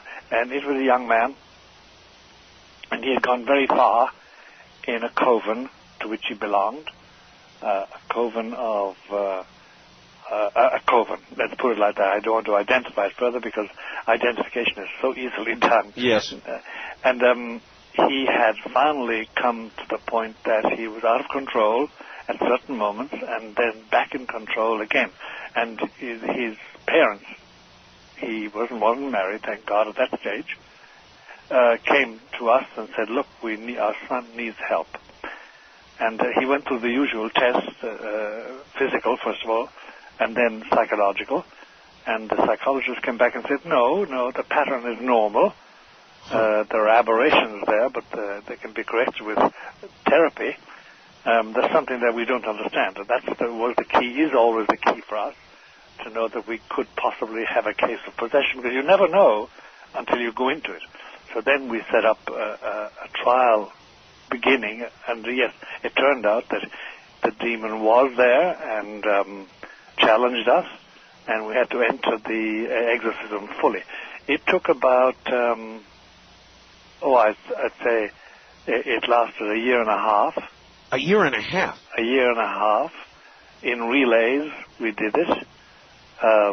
Where is the subject during this year and a half? I mean, normally, this particular young man, the family was sufficiently well off to let him give up his job. He was a broker. He was in brokerage, and they could take the time off. And it was session after session, and then he would relapse into normalcy and say, what have I been doing to you people? And we just say, well, this is what's happening. And his mother and father and his brother would explain to him. But the terrible thing was that the demon possessing him, demons, by the way, vary. They vary in quality and they vary in function. And by the way, the only way you have the only way you have of identifying demons is by their function. Their function? Their function. Well, let me give you a very simple example. Look, if I go into a room where I say Mass every week, yes, there usually are 10 people there. And if you said to me, Malachi, how do you know there are 10 people there? I'd point to 10 bodies. I'd count them. But demons have no bodies. So how do you determine how many there are there? Precisely. Well, it's by their function. The function is always different. Each one has a particular function.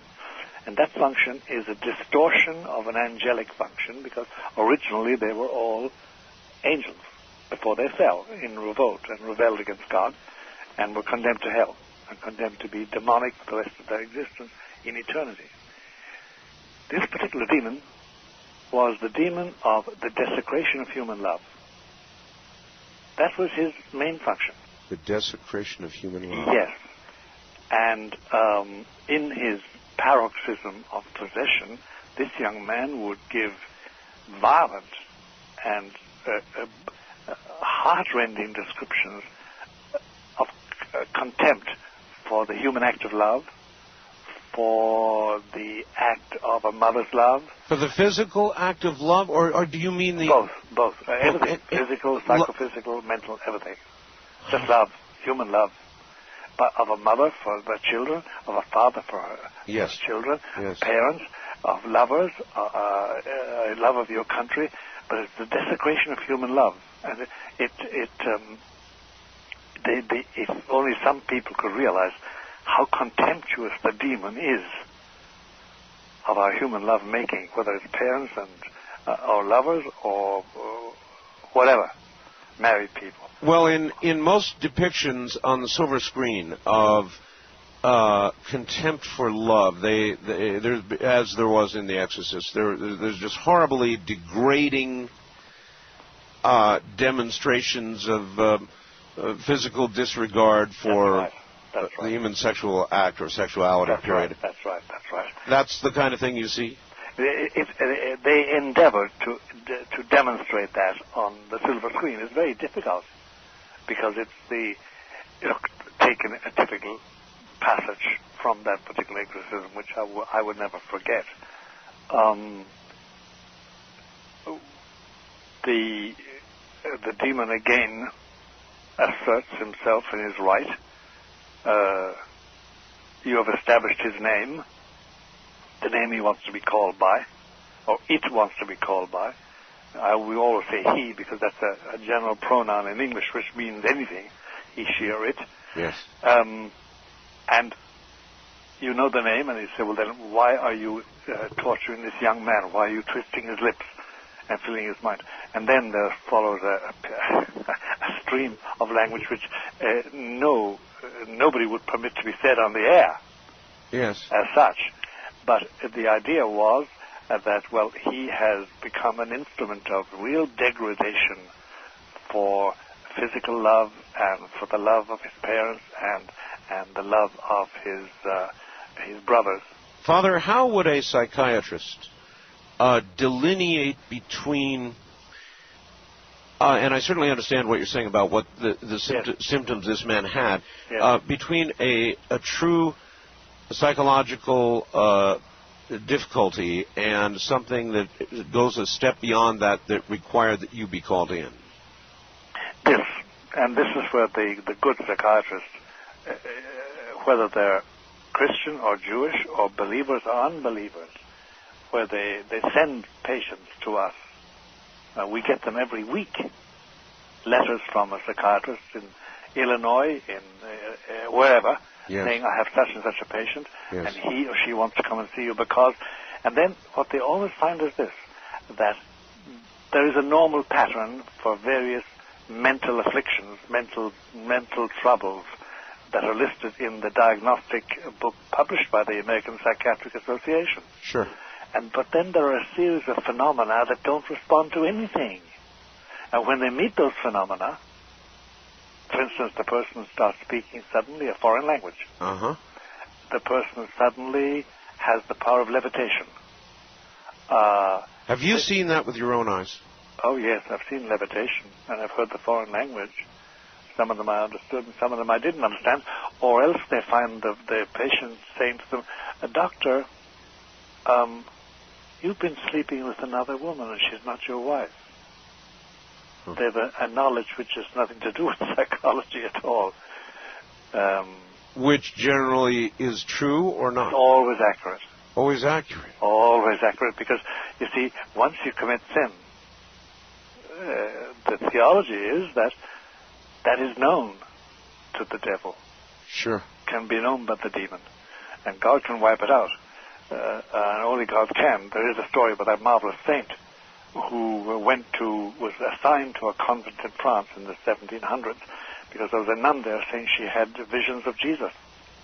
And his name was Claude de la Colombière, a Jesuit. And he spoke with this young nun, Margaret Mary, and she said, well, Jesus told me to spread this devotion, a particular type of devotion to him. And he said, well, the next time Jesus comes to see you now, sister, ask him to tell you the last mortal sin I committed. It was a test. So he went away, and he only visited the convent once a month. And when he came back the next month, he heard the confession of all the nuns. And then this Sister Margaret Mary came in, and he heard her confession and absolved her. Then he said to her, did your Jesus come? She said, yes. He said, did you ask him the question, what was my last mortal sin, to prove to me that it was him and you've not been deceived by the devil? Yes. She said, yes, I did ask him, but he said he has forgotten it because he has forgiven the sin, and he always forgets what he forgives. How did he accept that answer? He said, that's it. That's genuine. Only Jesus could do that.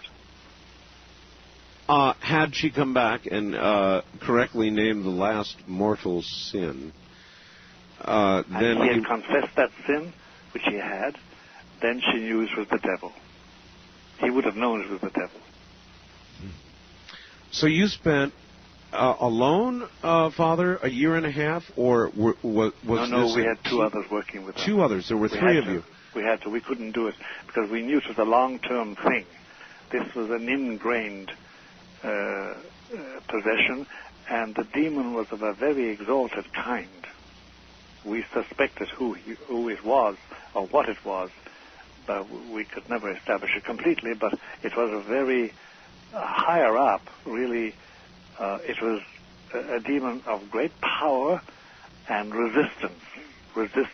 And you determined that very quickly, I suppose. Oh, yes, very quickly. After the third or fourth session, you knew that you were up against one of the boys, one of the real backroom boys, and you know it. And besides that, then, after this peculiar thing that happens to you, look, you and I are talking at the present moment now. I've never seen your face except on television. I saw it once. But we've been talking, all right? And we've been communicating. And my voice strikes your ear, and your voice strikes my ear. Yes. And the sounds enter in, and they convey the concepts to me. And we talk, we exchange, okay. Verbally, we're exchanging. Sure. But at the same time, you and I, being adults, we know that once we really converse, and you and I have conversed and are conversing, there's an upper level conversation between us, brain to brain, soul to soul. Yes. We're communicating something beyond words, of which words are the vehicle. And you know that. There's an upper level conversation going on. Of course. And when you do converse with somebody like that, then you are really talking, you're dialoguing, you're really communicating. And words are what they're meant to be, mere physical vehicles of your thought. So it's apparent very quickly then what you're up against. And I suppose it must be very sobering, even for somebody who has done what you have done, to realize you are up against something very strong, very serious. And very evil. I mean, even in the sense that it wants you dead. You have this, you see, I don't know if you've ever had to deal with people who hated you in the world, the normal world, and who really disliked you. Unfortunately, nearly on a daily basis, Father. All right. Well, and so have I in the last 76 years. And you finally got to get away and talk to your friends and clean your mind out and get back peace and quiet, because they've invaded you. You see, anybody you talk to or touch in this life, they modify you morally. Yes. What does that mean? It means they have some influence on your will and your mind. And people often say, give me a drink, I want to get rid of all this garbage collected from talking to that man or that woman, you know. So it's a common human experience that we modify each other by our language. That's why you say about certain people, no, I don't want to meet him, I don't want to meet her. You know, it's I don't know why, I just don't like him. During the course of an exorcism of the kind you talked about, yes. Is it directly encountering this evil demon, or is it half that and half psychology and half sort of a brainwashing of the victim of this evil entity, or how do you approach it? The essence is this. You are the possessing demon.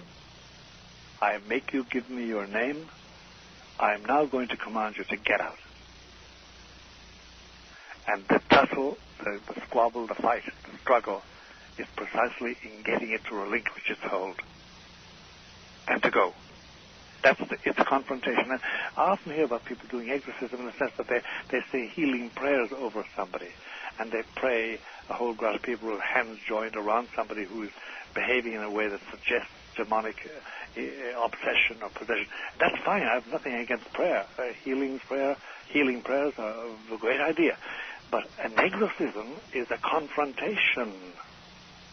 It's a confrontation between the exorcist and the possessing demon. And this confrontation went on for a year and a half.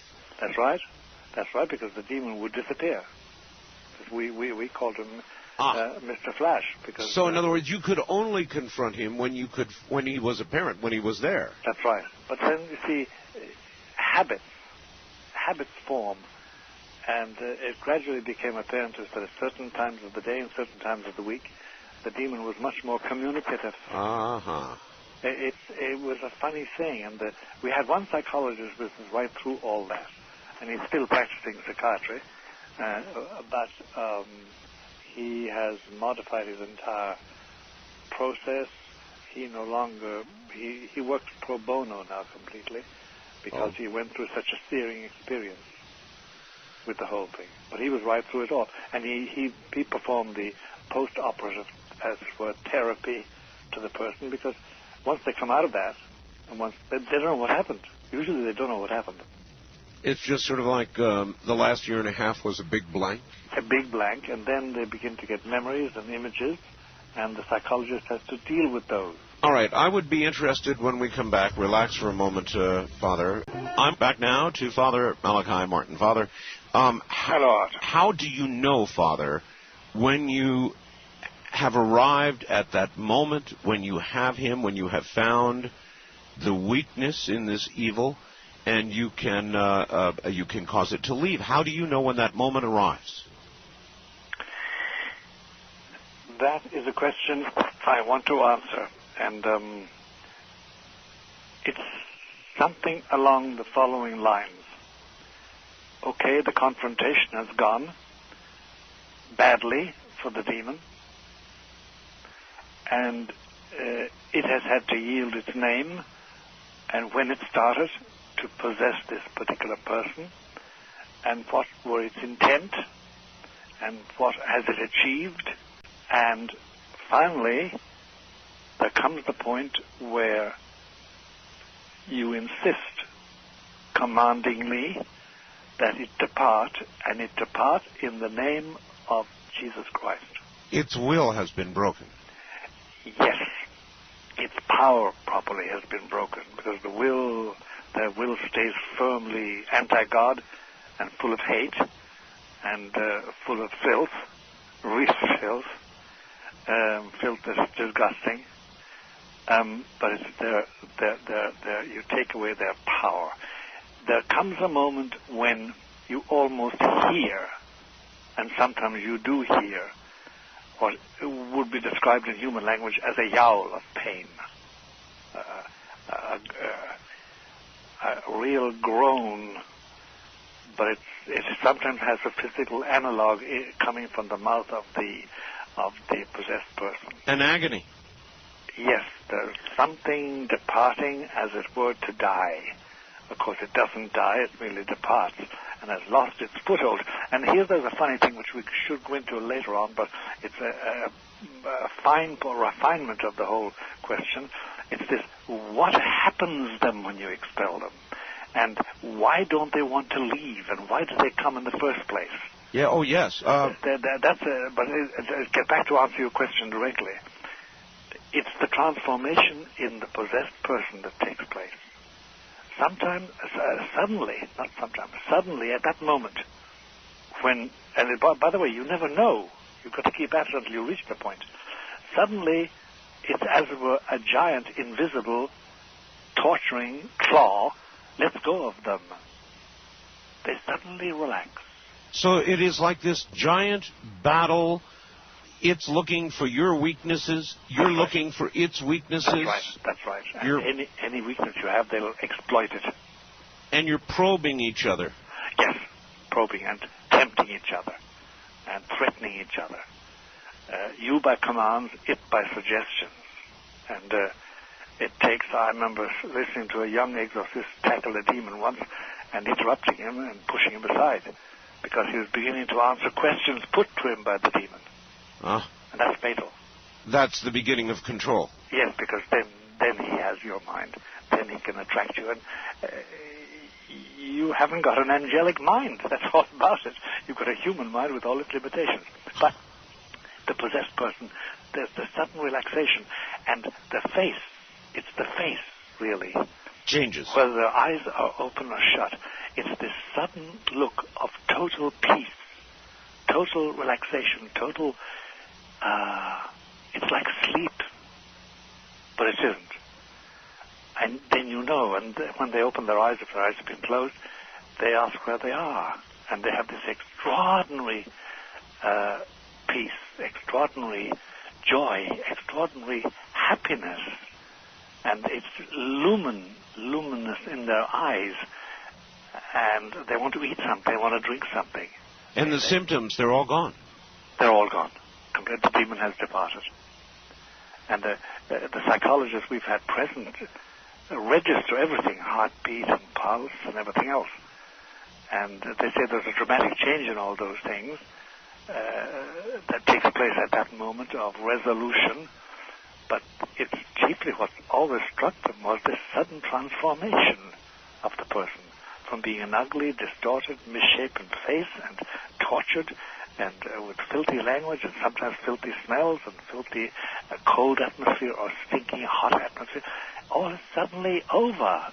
It's like as if the storm was over and the sun was rising and in an upland scene, and God is in heaven and all is right with the world, to use the words of Robert Browning. All right, Father, let us move then to the why. I'm sure that any person so possessed at some point would ask you or the exorcist, why me?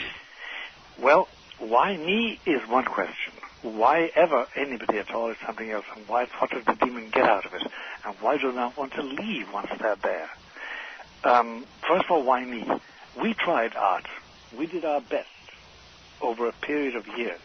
And with all the data at our disposal, we had a very good database, as we say nowadays, in our computer language, to create a profile of the possessable person. I mean, we said about recording age, education, economic condition, father and mother, siblings, location, where were they born, where they go to school, kindergarten, what was their history, and usually you get all their history from their parents or their friends or their wife or their husband or whatever it is. You assemble all that, and you try and create a profile. Their language, what languages do they know, and where they traveled, and who are their companions, what habits have they got, or have they dabbled in the occult, what? You assemble all that, and you know what we found? What? With about, I'd say 700 cases where we profiled them, there is no rule. There is no rule. It's completely random. For instance, I must confess to you, Art, I know very naughty people. I know murderers, and they've stopped their murdering, most of them. And I know mafia people, and I know prostitutes, and I know men who are profligate in their sexuality, and I know men who are who have sliced up other men in their onward conquest of a particular type of business. Yes. But they're just naughty. They're not possessed. They're just sinful. And that's not possession. Possession is something else. It's a peculiar inhabitation of your being by the power of the demon. So there's no, you can't say about so-and-so, well, he's going to be possessed. So there is no profile? No profile at all. The richer person... No. Rich or poor, it doesn't matter. In fact, between you and me and the Holy Spirit, as we say, most of the big exorcisms we've done are very well-off, well-heeled people, well-educated people. But that begins to suggest there is a profile. Or does it mean that the poor cannot afford? No. but then we have a whole galaxy of ordinary people working, clerical workers, blue-collar workers, factory workers, road workers, construction workers, of all types, faiths, and descriptions. There's no profile. We tried it. We tried every possible balancer. And we had a statistician working with us. And she was great. She knew exactly what to do with statistics and database facts. That's the first thing. Why me it's your particular fault.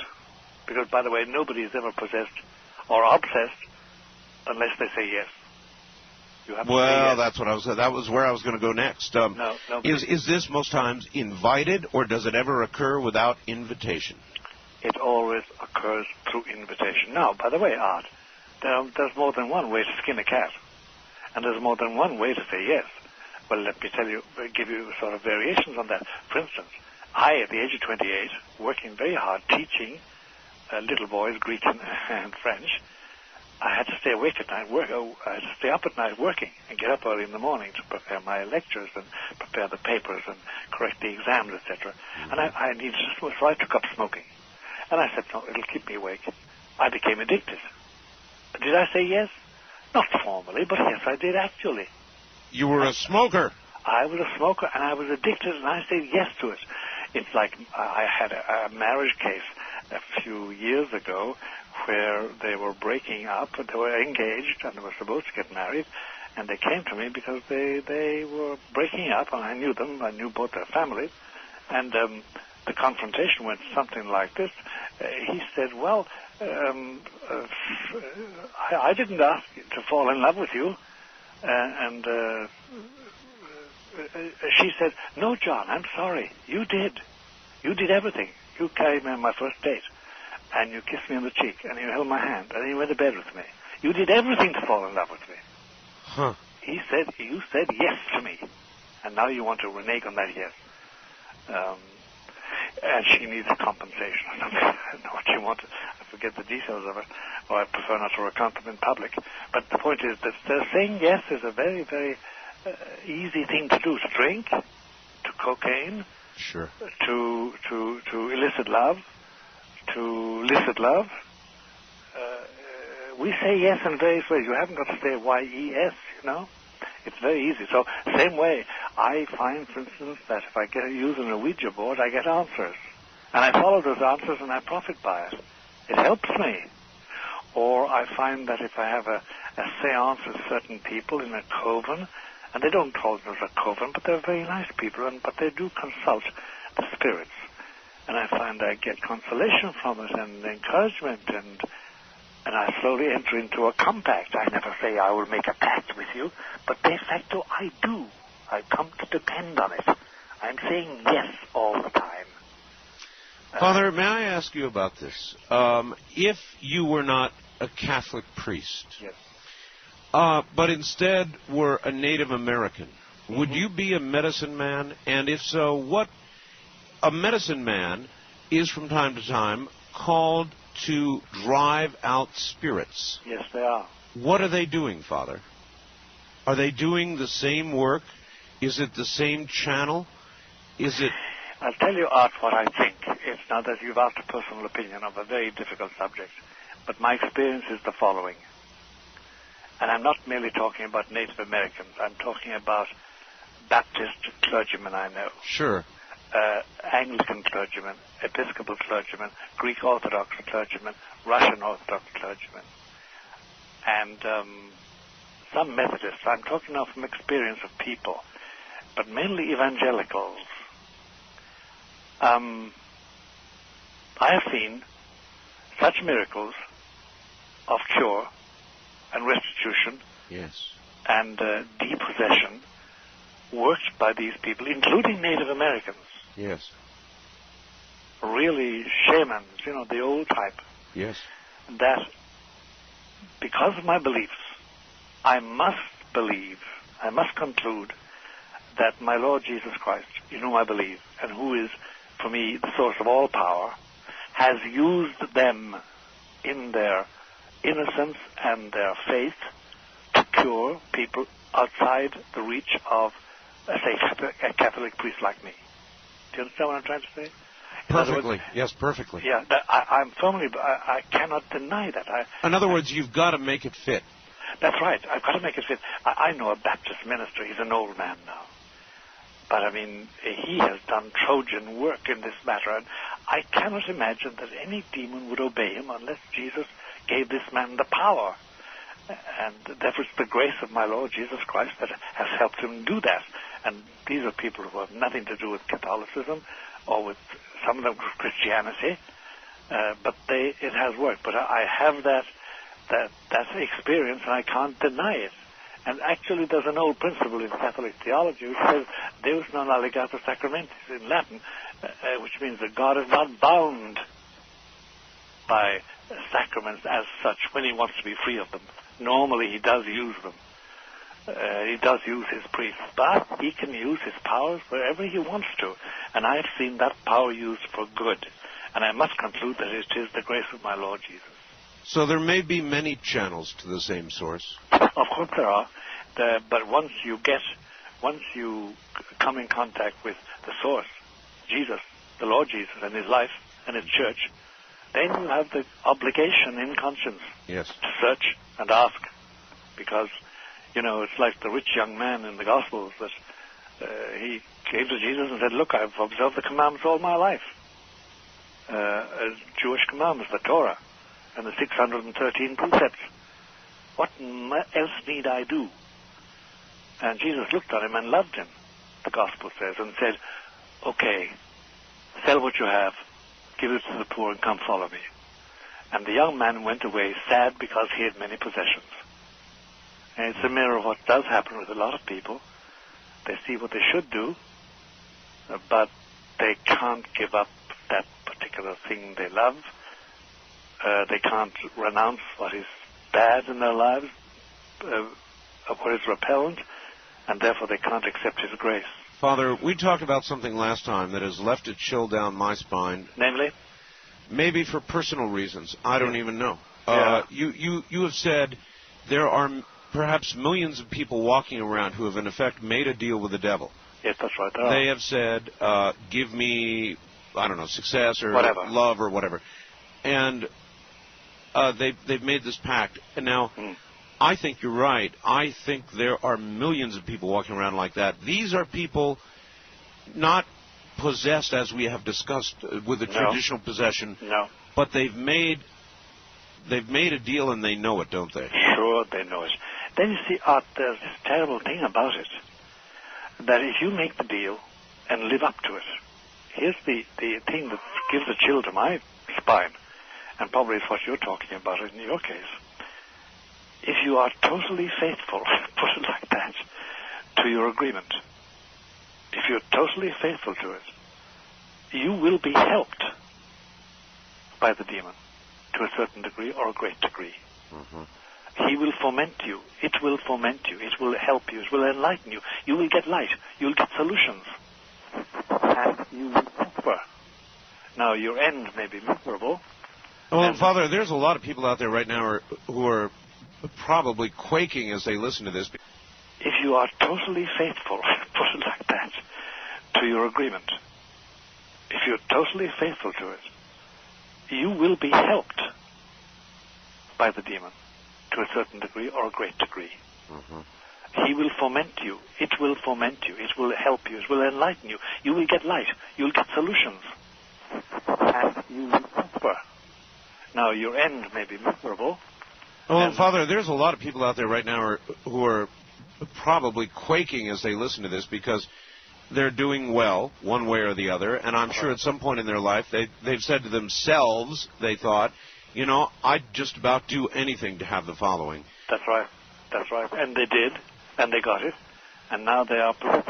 And by the way, there are degrees of that too, but we call that perfect possession. You see, the normal person that comes to us, or the person that comes to us normally is somebody tortured.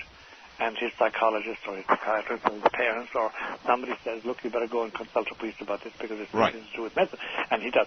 And he is imperfectly possessed. He or she is imperfectly possessed. But the perfectly possessed person is utterly calm. They're utterly confident. They eschew all reference to being helped. They don't want help. They're quite happy. And you learn to recognize them. And when you recognize them, you run like a rabbit. You see, I take it you see them in Manhattan all the time. Yes, you do. You do. I remember walking with a friend of mine, walking home after lunch we had in a deli, and there were two men coming to us along the street. Middle-aged men in ordinary clothes, and I knew they had just committed a murder. I knew that. You knew that? I knew that, yeah, because of the demons with them. And I said something like, Jesus Christ. My friend said, what's up, man? I said, no, let's walk on. Okay, I'm starting to lose you a little audio-wise here, Father. Yes. But you actually saw the demon with them? Yes, I do that. I do that. I have that second vision when the demon is there. When the demon is in possession, yes, I do. How do you feel about having this second vision? This must be some sort of awful burden. I'm not going to have time. No, it isn't, because I have a very good guardian angel. All right. Father, stay right there. Rest for a few minutes. We'll be back. My guest back now to Manhattan, New York, and Fr Malachi Martin. Father, I've got a fax here that I would like to read to you and get a response if I could. It says, Art, the Father said something earlier that really bothered me. He was talking about the successful guys who made these pacts to be successful, and I want to ask something. Please ask for me. I've been going downhill financially for 2 years. Doesn't look like it's going to get any better. I could have filed bankruptcy a long time ago, but I have an ethical problem with that, and I believe it's the Lord's will for me to stiff my creditors, not stiff them that way. But it's getting to the breaking point. I've pleaded with and nagged the Lord, but he hasn't seemed to want to change anything. It just keeps getting worse. About a week ago, I was sitting at my computer, and I had this thought. I'd sell my soul to get out of debt. I dismissed the thought, but the fact that I had it really bothered me and still does. I'd rather die than do anything like that. Am I in trouble? This man, or woman, whoever it was, yes, is not in trouble right now for the following reason. They did not yield to the suggestion. They repelled it. Okay, get a little bit away from your phone, Father. Sorry. That's all right. Just being intense because this is a human soul talking to me now. No, this is very, very important because so many people out there have done the same thing at some point in their life. Yeah. Let me finish, though, about this particular person. Yes. Whoever he or she is, and please. Let them listen to this very carefully. The only reason you repel that idea, the only reason that you choose not to follow that, and you were offended by the mere suggestion of it in your mind, that means that the Lord Jesus is in possession of your soul. Otherwise, you couldn't reject it. Now, are you in trouble? No. Are you liable to be attacked? Yes. You are liable to be tempted. But apparently, hitherto, to this very moment we're talking, Art Bell and I and you, and we are talking together. There's always that upper-level conversation, Art, I spoke about. You are safe because apparently the grace of our Lord Jesus is with you, whoever you are, or wherever you are. But watch and pray. And by the way, I don't think it will violate your beliefs. Your great protection against anything nefarious, any nether temptation, will be just to pronounce the name of Jesus. It's a shield. And I suppose if this person's life were to change around and they were to suddenly begin doing quite well, yes, then the question would be more intense and more worrisome than ever before. In other words, did I make the deal? No, there's no vague deal. You make a deal, it's a yes. Or a no. It's all yes, a yes or a no. I see. You know, it's like saying, will you come to bed with me? No, I won't. Yes, I will. You know, it's a definitive thing. Or you do it symbolically, you know. I know. But they have not done that. And what I want to assure them is that the very tendency they have, the horror they have, the repulsion they experience, comes from the Lord Jesus. Because it doesn't come from Satan. All right, Father, many people want me to ask you about this. In your previous appearance on this program, yes, you spoke briefly about the signs to look for in the sky this spring. Yes. And everybody would like words from you on this. There have, as you know, been signs. We've got an incredible comet crossing our skies. With accompanying human events that are tearing our souls, really, in one sense. Yes. Because the whole Heaven's Gate thing is something that it sears itself into our modern minds, whether we like it or not. Yes. And it has provoked, and the usual sign of that for us out in America is the feeding frenzy of the media. They've been on this and they're still on it. Yes, I know. It is, there's no doubt about it, a significant event. Here's what I said before and what I think still, and this I give out as my personal interpretation of the human events of our day. It's this, that if between the end of winter, which is now the end, I think, and the end of this spring, which is in May, roughly and approximately, there is a great abnormal sign in our human skies.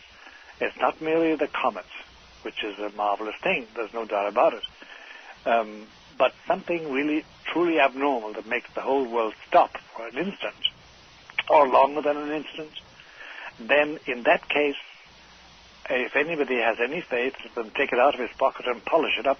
They will need it because there is coming shortly after that, if that takes place, there is coming shortly after that a series of events that will try us. Not merely floods, not merely earthquakes, not merely diseases, but something far worse than that. If nothing happens, if it's just the comet and the Heaven's Gate event, and that's our business, then okay, there's no immediate pressure of events. That's my interpretation of it. So that's why I say keep your eyes on the skies, because it will be visible. There would be then no mistaking this sign. No mistaking whatever. You won't necessarily begin to believe in God on this account. You won't necessarily run to the nearest church or temple or mosque. You won't automatically make up with your enemies, having been their enemy for a long time. You won't make restitution for your sins. No, not necessarily that. But you will know that a power which exceeds all other power is speaking to you directly. Would this be an event, Father, that the scientists would be able to explain for the spiritually nervous, yes. explain away? They would say, well... yes, they will. Like in 1938, there was this peculiar display of lights, which we now know was not. At that time, the scientists said, oh, this is Aurora Borealis. And, of course, we now know it wasn't Aurora Borealis. And, by the way, that night in August 1938, Adolf Hitler himself, was in the Wolf's Lair at Berchtesgaden, this secret hideaway he had. He was there with his chief people, Goering and Goebbels and Himmler and their aides. And they watched this phenomenon of lights, brilliant lights. And you know what Hitler said? What? He said, gentlemen, this means we now go to bloodshed. Hitherto, by that time, by the way, he had taken Czechoslovakia and Austria and the Sudetenland, and he was well in his way to be a powerful figure. And he hadn't shed really blood. No German blood had been really shed. But this time, looking at this man instinctually, who was possessed, by the way, he said, now, this is the sign that we have to shed blood, gentlemen. Was that a sign of the beginning of the final solution? Yeah, it was. All right. It was. Before we leave the topic, Art, if you can get on the subject of the mass suicide in California, please ask Malachi about the green bomb experiments. He mentioned them briefly the last time he was on your program, and there might be some similarities that would be interesting to the listeners. Whoever wrote that, it's not the first time they've talked about this subject, and they know, I think, much more than they're putting into those simple lines. There is a programming system, to put it very briefly, developed since the Second World War, based on the experiments Nazi doctors carried out at Hitler's command to achieve total mind control. There is now in vogue a system of programming, and it is, I was going to say devilish in its efficiency. It is almost unbreakable. It is so unbreakable that when you're so programmed, one of your programs, because you have a whole list of programs corresponding to the letters of the Greek alphabet, alpha, beta, gamma, delta, down to omega, one of the programs is a program to prevent you being to be deprogrammed. Do you understand what I'm saying? Oh, yes, I do. It's devilish. But there are psychiatrists, one of them in particular, who has studied how to deprogram the actual anti-programming program. I know it gets complicated at this stage. And this programming makes of the person really what we now know as the Manchurian Candidate, if you remember that book. Clearly. Because it's based on fact. It's not a myth. In other words, I mean, I've had somebody sit in my consulting room and say to me, Father, if that phone rings now and the voice mentions 2 words, and they wrote the words down for me, then I will go and do what I'm told to do, according to my programming, because I've been programmed. And they were programmed at the age of 2. They were reinforced in program at the age of 7 and 14. And finally, the entire programming was achieved at age 21. And there are literally hundreds, probably thousands, who have been programmed. And that's the reference to the green bomb experiments. That's right. Okay. Father, how does one delineate, is there a delineation between the spirit and the soul? Are they one and the same? Are they separate? Well, I'll tell you, it's a question of usage, Art. The soul is this, that we're not merely flesh and blood, that we're not merely matter, dimensional matter, sensible and tactile and olfactory, but there's something else. We are something else in addition to that. It's the old story of the British cartoon in Punch, you know. I adore your body. And she says, well, what about my soul? It's an old thing in Punch magazine. Yes. But it's the idea that I am more than my mere flesh and blood. Spirit we use, it's talking again about soul, but it's talking about soul as a thinking, willing, and remembering faculty. The soul has three main faculties. They're called, by the way, the Trinitarian faculties. And one is thinking, to reason, which is so human. And one is willing, formally saying, I will do this, I won't do that. And then the faculty of remembering, recalling. Because those three are Trinitarian powers, they call them. Because they resemble the Father, Son, and the Holy Ghost. The Holy Spirit. I'm getting old-fashioned. I'm still old-fashioned about the Holy Ghost. Quite all right. But they're called that, and that's the distinction. What the demon wants is control of those faculties. Well, I have a feeling that the nature of the soul doesn't change as times modernize and computers get faster. That's right. No, they remain the very same, Art. I'm going to ask you about something very difficult for me personally right now. Okay. And in a way, I suppose it relates to the question of suicide, the mass suicides in California, and in a way it doesn't. Yes. It just relates generally to suicide. Yes. My wife, at times, has been gravely ill, Father, with asthma. Yes. Where she couldn't breathe, that kind of thing. It's a terrible thing. And I have thought and actually said to myself that if she went, so would I. Now, you would go willingly. Yes, and she said no, and we had hours of very serious conversation about this, and my wife's view is that we are meant to live out, not to mask with drugs even in the final moments, but to live out our life as it has been dealt to us, or as God or our Creator intends for us to live it out. And if that means suffering, then that's what must be, and we must allow that to occur, and we must not stop it short, or we have sinned. My wife... She is very godly. My wife is a Catholic, Father. She is very godly. And she finally convinced me of this, but I have a duality, a kind of schizoid view on suicide, and it is as follows. In other words, I would not, I believe her, and I believe that is correct, that we should play out this hand we're dealt. Sure, but my political view, Father... Yes. is that of a libertarian. In other words, it seems to me that the government, the church aside for a second, the government has no right to make laws that would get between a person and their decision about their own life. Hard question. Do you have an answer? Yes, I have this answer. I also share this view. I do not believe that human governments have anything to say to the inner decisions of a man or woman. Those decisions must be made in the light of their religious education and their religious tradition. But the last thing in the world that I want to interfere with that is government. They should have nothing to do with it. And one of the difficulties, for instance, but let's not get into it because it's a wide field to discuss. One of the difficulties of the abortion discussion today in America is that it's become politicized.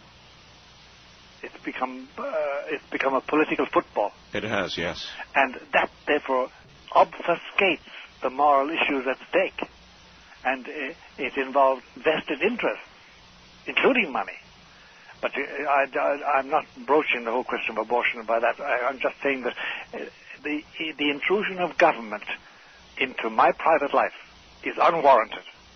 And it is a sign of the decadence of our democracy if the government starts entering there. And then is this where the church and the state should be separate? Of course. Totally separate. and they should have their own bailiwick. They should have their own territory to deal with. And if the church cannot persuade people to accept its message, then the church cannot impose that by government means. That's no way. And then why, Father, is the church trying so desperately to do so? Because they have failed to act spiritually, that's why. Because they failed in education. And they failed in the quality of their clergy. So the church then itself has become political? The churchmen have. The churchmen. Because I still believe that there is a mystical entity called the church. And it is what St. Paul calls the body of Christ without spot or wrinkle, which he treats as his bride. It is served by men like me, men like you, and women like your wife. But they are church people. We are churchmen. I think there's a failure of the organization of churchmen. There's the difficulty. And they have failed, and therefore they have resorted to other means. And it doesn't work because man is a free animal. And so I'm with you there. I dislike any intrusion of the government in my private life. All right. Or in the private life of individuals. All right. Is that a view that if you were to express it now at the Vatican would be frowned upon? By some, yes. But not by the significant people.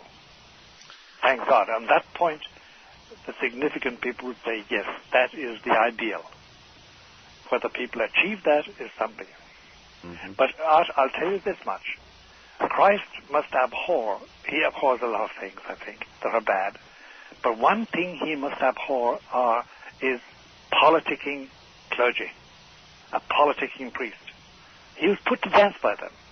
And he died. He paid the price for that.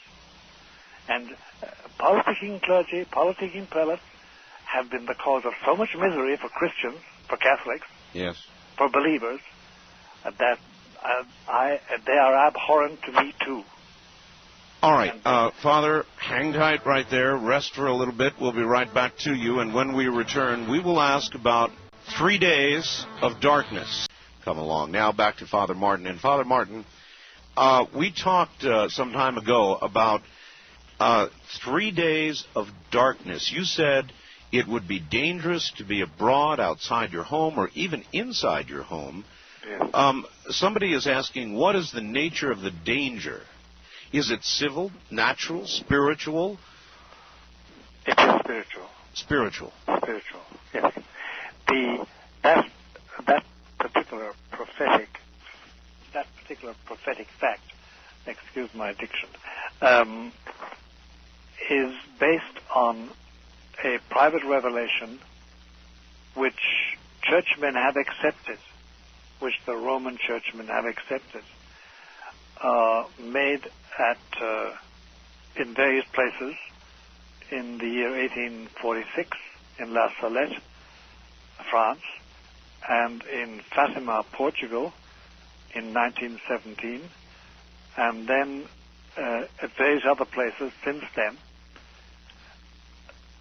And it concerns the arrival of a final chastisement of punishment from God to purify men and women and prepare them for entry into heaven.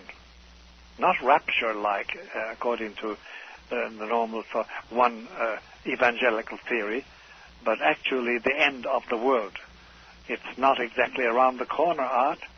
It's at the time when a figure called the Antichrist is abroad, and it's a very complicated issue, the whole thing, but the actual danger itself during those 3 days of total darkness over the earth, the dimming of the sun completely, and no light, it's a time when the last efforts of the demons to run our lives and to rescue, take souls away from the salvation that Christ has worked out. Now, this brings up the whole question of function of angels and demons. We must touch on that some other time together. and go into it. Otherwise, a lot of this talk is unintelligible to a lot of people, not even intelligible. But that's the idea of those 3 days of darkness. It's spiritual darkness. It's a spiritual danger in that darkness, and will not be pleasant, God, from all the accounts we have. Is the Antichrist alive now, do you believe? Yes, the Antichrist is alive, not active as the Antichrist. He cannot die in the normal way, and he will come forth at the right time. The right time being the time appointed within God's general providence for the human race.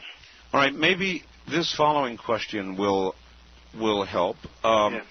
Please ask Father Martin exactly what are demons. Are they the spirits of deceased evil men, now prodigies of Satan, or are they created by Satan? How are they, in effect, born, or do they come to be?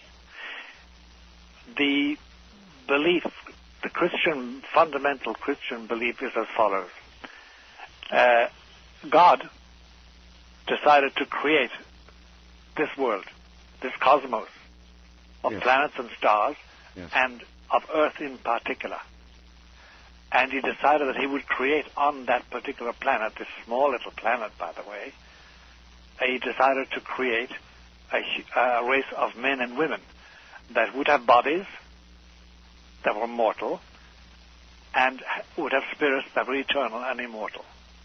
Now, the nature of God in Christian theology is such that he simply doesn't himself do things directly. He does it through agents, through emissaries. He always acts with secondary causes, as they say. A primary cause, such as God, acts through secondary causes. Now, he decided to confide the direction and the care and the running of this complicated universe of ours, this complicated earth of ours. He decided to confide that to a special series of beings he would create, namely angels.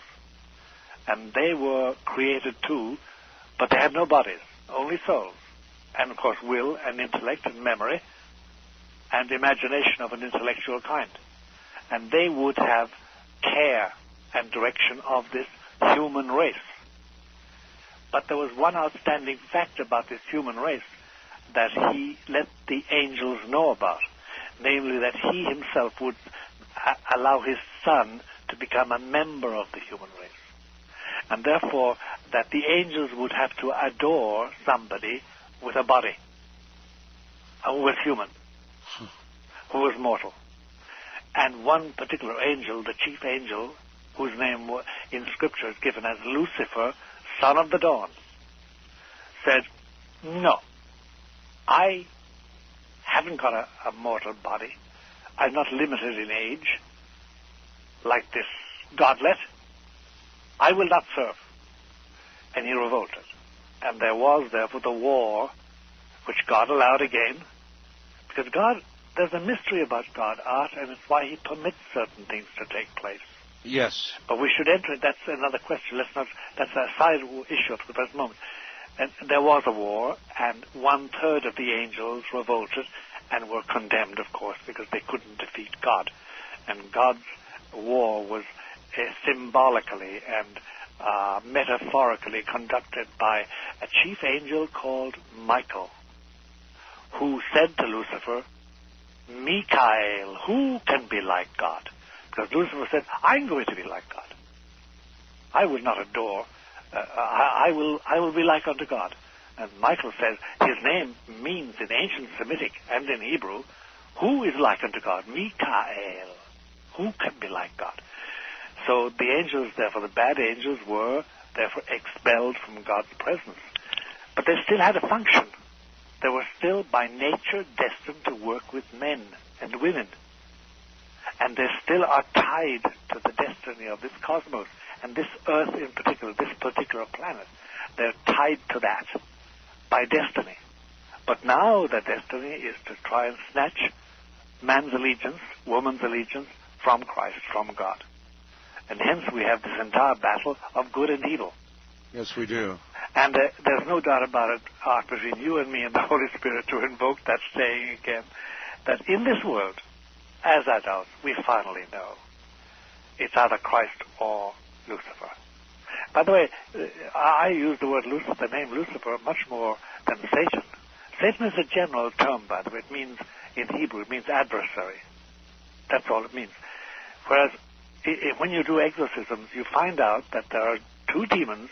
There are many other demons, but there are two demons. One who responds to the name of Lucifer, and he's the big honcho. He's the big banana.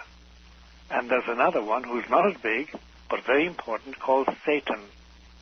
They're distinct demons, and they're very distinct difference, and you know their touch. Lucifer, his symbol, by the way, is the scorpion. It kills. The symbol of Satan is the snake. All right. Snake. Let us then move back to the question that is begged, and that is, yes, why is God so apparently tolerant of these wars, of these evil doings? If he has this power, why the tolerance? This has been studied and argued over since about the 3rd century A.D. That's about almost 1700 years. And as far as you can find out from reading all the people who have written about it and meditated about it, and saints and theologians and the churches, the various churches, the idea is this. Sure, God could create a race of beings who would never commit sin, who would never revolt, who would be his completely. But apparently, God likes certain things above other things. He likes to exercise mercy. And number 2, he wants to be chosen freely. But all of that implies ego. It does. And it implies that God says to a man, look, you can reject me. You're free. I give you this power of free will. You can say, no, I will not serve, like Satan, like Lucifer. You can say that. On the other hand, you can say, yes, my Father in heaven, my Savior Jesus, my Holy Spirit, I want to be submissive to you. I want your love. I want your blessing. I want to be your daughter. I want to be your son. So then our God... He values that utterly free choice. So then our God may have ego, may wish to be worshipped in that manner, but we may not, and certainly you as a Catholic priest may not, for that would be a sin. That would be a sin on my part. But you see, the awful truth, A-W-E, not A-W-F-U-L, but A-W-E full, the awful truth, the awesome truth is that God owes nothing to nobody. And by the way, he has pets. There's a French writer, Paul Claudel, who wrote a play about Christopher Columbus. And in one phrase he used, Dieu a des chouchous. God has pets. By the way, Art, so do I. I have favorites. There are certain people I want to be with, other people I don't want to be with. Not that I hate them, but we all have our choices. Sure. And we have this trait, and God has that choice too. And therefore he makes his choices. For instance, in the Gospels, Christ, his favorite was John. Peter wasn't his favorite. He was his choice to be head of the apostles, but not his favorite. John was. So God is peculiar in this sense. And number 2, he has this insistence that I choose him freely. I can reject him forever, for eternity. But he wants me to say, no, I will willingly adopt what you say. I find it difficult. I don't like the hand you've dealt me. Yes. I don't like this polio. I don't like this fallen womb. I don't like this cancer. I don't like my bankruptcy. I don't like the infidelity of my husband or the infidelity of my wife. I don't like what my children have become. I don't like what people have done to me personally, justly and unjustly. But I accept it as from your hand, and I will do my best to observe your will. He wants that submission. And that, by the way, Art, is the most difficult thing to do. And by the way, I think you know, and I know in my own way, and you know in your way, because you've lived life fully. There's nothing so beautiful. There's nothing so attractive. There's nothing so sweet as somebody who says to you, look, sure, I like you. You're beautiful. You're good in your own way and attractive. But I choose you merely because I choose you. I want to be with you and not with somebody else. That's right. That somebody says, I love you, and it's not because you've got a beautiful body or much money in the bank or a rich family or whatever, but simply, I just like you. I like you. This thing called love, freely chosen. And given, yes. That is a beautiful thing. And whether it's a little dog that does it to you, or a man or a woman, it hits our heart immediately to be the object of free choice by somebody who can walk away from you. So love is the most powerful thing for us. It's the most powerful thing. And that's why I must confess to you, Art, that after all the exorcisms and all the muck and the dirt and everything else, the thing that demons abhor is almost a cliche for us, true human love. Love. They indulge in the most terrible and contemptuous language to show their smirking contempt and despisement of it. Every form of it. It's psychophysical and it's mental form. Everything. Father, every time, and there are many tragedies that occur. I report on them as a talk host. Yes. People killing people, suicides, children tossing children out of windows, and all the rest. Yes.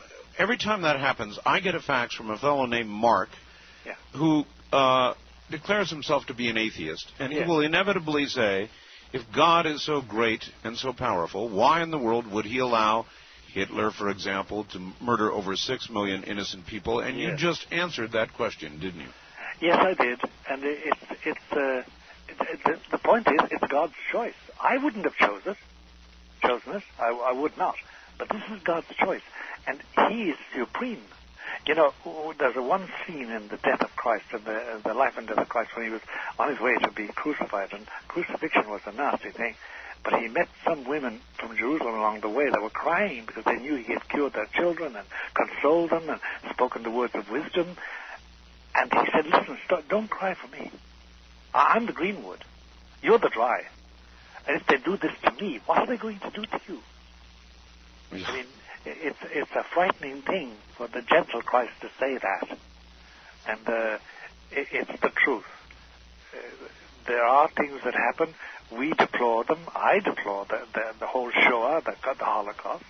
I deplore there's a little boy, Dayton Bennett, who was just beaten and starved by his mother progressively until finally she went to the hospital with a dead body.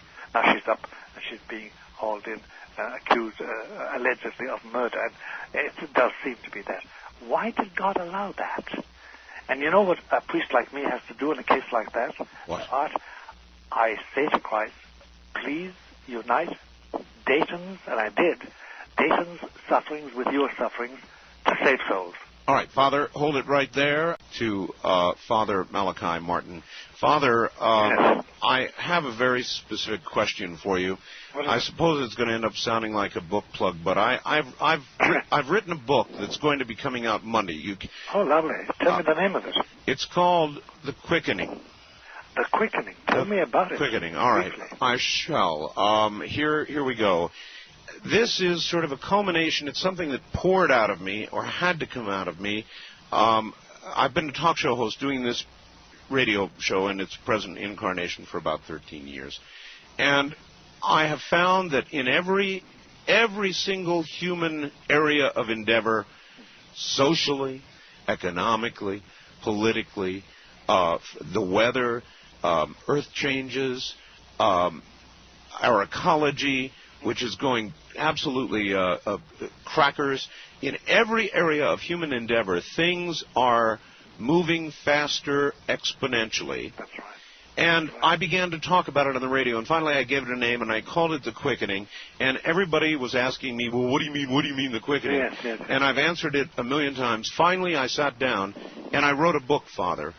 I'm just a talk show host. I documented what I mean by the quickening, I think, rather well in this book that's coming out. Don't call yet, folks. It's not here yet. And by the way, who's the publisher?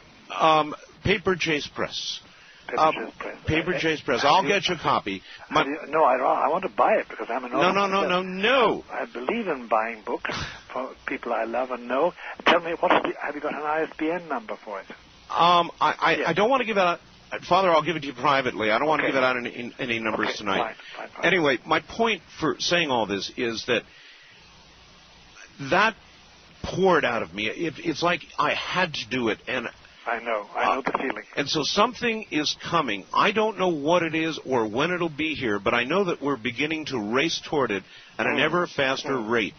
And I think that's it. I think it might be spiritual. You're a prophet in your own right, without knowing it, Art. You are really, because I have shared that view long before I ever got to know you at all, and I'm convinced of it from the evidence emerging from exorcisms and from what the spirits are telling us, demoniacal though they may be. Well, again, it said, no man shall know the time, but I've got this feeling that it's coming nigh. I mean, it is coming nigh. There's no doubt about that. The quickening. I'm going to not steal, but adopt your phrase immediately. We're in the quickening. There's no doubt about that. All right, Father, I would like to open the lines and let you talk to some folks out there. Okay, whatever you choose. All right, let us do some of that then. East of the Rockies, you're on the air with Father Malachi Martin. Hi, Father. This is Suzanne calling you. I was really interested. I've tried to talk to the priest in my parish about this, and I was interested in your thoughts and your teachings about the Scripture's warnings of false prophets. Yes. And also, I'm noticing a number of people, particularly on television, and they seem to be they're communicating with accuracy, scary enough, with dead spirits, particularly people who've lost relatives. And I wanted to know what you thought about that. All right. What is that, Father? Well, I'll tell you, here's the difficulty, my friends. I want to explain 3 levels to you. 3 levels of existence. Listen, I'm sitting at a table here. I have a telephone in my hand. An Art is sitting where he's sitting, and this lady is sitting where she's sitting, or lying in bed, or wherever it is. And we have the physical all around us, the dimensional. You know what I mean? The world, the earth, material things around us. Sure. That's nature, and our bodies too. Now there's a thing called the supernatural, and it is God's existence. It is a level of existence above ours to which we have been invited. There is then, and the angels are on that, and God is on that, and our beloved ones who have reached heaven are on that level. In between, there is what we know as the middle plateau. What is the middle plateau? The middle plateau is a region of existence marked by the following. Those on it exercise preternatural, not supernatural, preternatural powers, like telekinesis, remote viewing, channeling. Some of them have teleport. They actually can transfer themselves bodily. Now, these powers are remnants, those who have them. Like, for instance, Edmund Casey is an outstanding example of one power, that is simply medical knowledge that, he didn't get from any study from a university. He had it. It was a gift. Or the savants we have. But these gifts, these preternatural gifts, now are exercised only by demons and those with whom demons communicate, except that there are people like an Edmund Casey, there are people I have known personally who have what we call psychic gifts of perception. They will know at a distance. I have a sister, for instance, who will always know if I'm ill. And not because I write her a letter. Just because she knows. There is this connection between her and me. She just knows. She just knows. And mothers have it sometimes for their children, and fathers for their wives, and people related by blood. But there are further gifts, though. There are other gifts. There's telekinesis. And there's also some people have participation in a gift which they can develop, unfortunately, of affecting physically at a distance. And sometimes we refer to that as a curse. So This middle area is neither good nor evil, No. but perhaps, as most things, both? Yes, it is. It's utilized by the demons. And if I can be attracted to that plateau and exercise those gifts, if I have some of them, and a lot of us have remnants of these in our beings, I can be deceived. I can be taken over. And that's why channeling and remote viewing is so dangerous. Or things like the Ouija board or transcendental meditation. Why? Because you open up your mind and soul. You say, come in, whoever you are. Come in and talk to me. Yeah, and when you've got an open door, you never know who might walk through. You don't know. All right, get a little away from the phone for me. Yeah, sure. And here we go again. First-time caller line. You're on the air with Father Malachi Martin. Hi. Yes, sir. Hi, Reverend Father Martin and Mr. Art Bell. Yes, sir. Yes, I wish I could send a nice continental breakfast over there. I bet the sun is going to be coming up over the East River. I would appreciate a continental breakfast just right now. Well, Reverend Martin, your allegiance to Jesus Christ is inspiring, and I hope I'm not being objectionable to your years of learning and study or unaware of your help to those in need, sir. This has to do with the cunning and sometimes extremely subtle influence of Lucifer or Satan. Yes, sir. Yes, sir. Now, dear sir, I have a question. Yes. Perhaps rhetorical. Yes. Concerning the Vatican's treaty with Benito Mussolini in Yes. 1929 that Yes. was negotiated with representatives of the Vatican. That's right. Right. By terms of this Lateran Treaty, did I pronounce that right? You did absolutely correctly so far. Okay, follow me here. The Roman Catholic Church was made the state religion in Italy. Mm-hmm. Then comes World War II, where Mussolini cozied up with the Nazis, and eventually the Allied forces fought right on the Italian boot or soil. Why didn't the Pope, or should I say Vatican, put a stop to this disastrous letting of blood of our own men and women?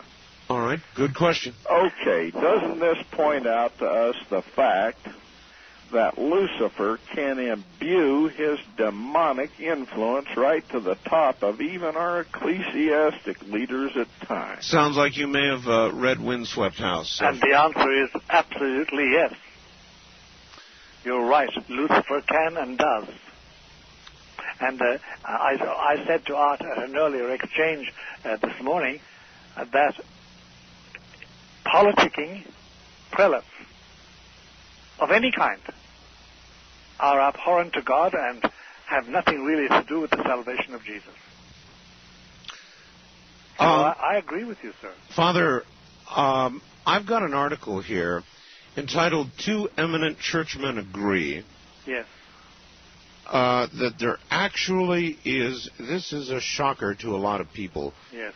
That there are satanic practices going on at the Vatican. Could that be true? Yes. You want to say that? If I was a lawyer and you were on the witness chair, I'd say, would you say it? It's out loud, yes. Yeah. Yes, it is. Now, when we say in the Vatican, it's at a certain level. And there's no doubt about it that there have been and still are practices that are formally venerating Lucifer, the prince of this world. There's no doubt about that. The Vatican itself has about 8 resident exorcists. And it uses those both there and in the 2 other cities that are devil-ridden in Italy, Milano and Torino. Milan and Turin. But there's no doubt about it that satanic or Luciferian practices, because it's really of the prince, and his name is Lucifer. It's really of the prince that these, in veneration of him and service of him, that these actions have taken place and do take place. So, Father, is it because this is such a holy place that it makes it a number 1 target for Lucifer, or is it that there is a disease or a cancer within the Vatican? Makes it sound like Watergate. I'll tell you what I think, Art. It is that amongst Luciferian organizations, there is a prophecy that if they can invade the citadel, and that's their name for the Vatican, they will have power for 1,000 years. How close are they? Very close. Very close. I've heard about that 1,000 years. I've heard about that 1,000 years. Frighteningly close. And only, I tell you quite honestly, to be quite frank with you, only Christ can save this organization. Or can save the church, because the organization is shot, as far as I'm concerned. And I'm a very faithful Roman Catholic priest. But I know we're in, as I said before, to make it easy to hear it, we're in deep doo-doo. Well, Father, when you say this kind of thing, I can only imagine how it resonates at the Vatican. Well, they get very itchy and antsy about it, of course. Itchy and antsy. I get all sorts of complaints and statements, but when it comes down to brass tacks across the table, they say, yeah, you're right, we are in trouble. We are in trouble. And we don't know what to do.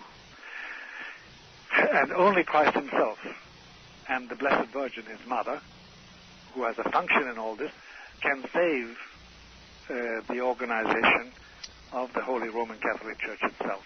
The Church itself is, again, composed of people in a state of grace, and that's the bride of Christ, the mystical body. But the organization is in trouble, deep trouble. It makes me feel so powerless to hear that.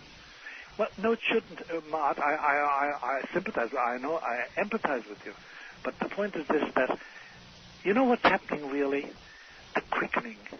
And the quickening is the process is this, that finally we're being driven to turn to Christ and say, save us. You are our God. You are our Savior.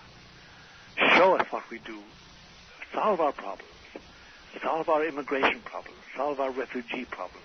Solve our population problems. Solve our nuclear missile problems. Solve our inherent hatred of each other. Solve our problems, because we will commit global suicide if you don't come and save us. And the quickening, I suppose, is that men are finally going to rush around looking for solutions and finally raise their hands and say, come, save us. Be our Savior once again. Well, That's the quickening. It's the quickening, and I think that it's not the end of the world, Father, but no. I think there's going to be a change. There's going to be a big event. I don't know when. I don't know what, and I don't know from where. I wish I could say I did. I just know it's coming. Yeah, it is coming. I think that you shortly will get some great light on that, Art, especially if you notice events taking place in Rome about a week or 10 days from now. I'll watch carefully. I think that something will take place. I don't know. I'm not a prophet. A week to 10 days. That's a short call. Wildcard Line, you're on the air with Father Martin. Hi. Hi. Superb program this evening, Art. Thank you. Father Martin. Sir. Are you familiar with a book of Enoch? It was translated by Archbishop of Cassel, Richard Lawrence. Yes, I am. Do you think it's authentic? I think it's authentic, but it doesn't belong to the canon of the Bible. Do you understand what I'm talking about? Right. I think it's authentic, all right, but the Church never numbered it amongst its special Bible texts. I think there's reasons why, obvious magnitude. It's quite an outstanding book. Yes, it is. And it goes into the fallen angel, what had actually occurred. That's right. During the flood and before the flood. That's right. And the Church has adopted all that doctrine, you know. And the angel Azazel and That's how right. Azazel. Yes, in the newly released transcripts of the Dead Sea Scrolls, it goes into how this particular angel basically corrupted all species. The angel misgenated with them. That's right. Now, would that not be a answer for things like dinosaurs? That's right. Or something like that?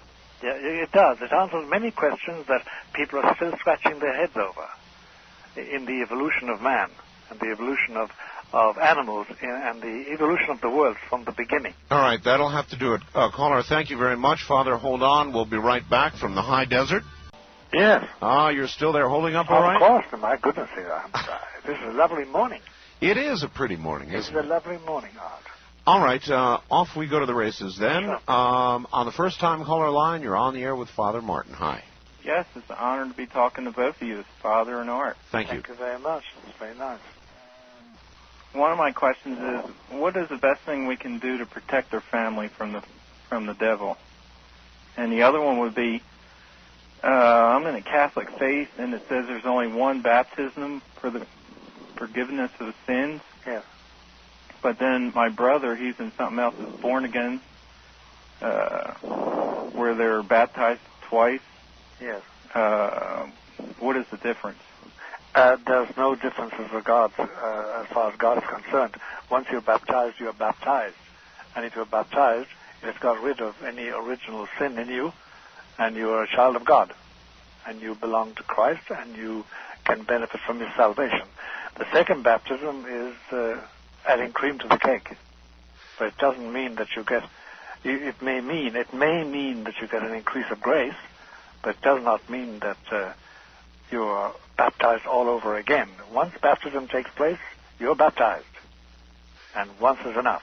Father, he asked about also how he could protect his family from evil. That's a big question. Yes, it is. The chief, I'll tell you something, Arthur, I'm sure you can echo this. I had a very good father and mother. There were 9 children, by the way. And, of course, they taught us our catechism. We were taught by the nuns and taught by the fathers and taught by the teachers in the school in Ireland. This was in rural Ireland in the 1920s and 30s. Okay. They taught us formal religion. But all I really learned about virtue and religion, I learned from watching my father and mother. I didn't know I was watching. I didn't know I was learning, but I was learning. Sure. I learned what anger was, what patience was, what compassion was, what sorrow was, what purity was, what good behavior was, what politeness was, what humanness was. I imitated everything I saw.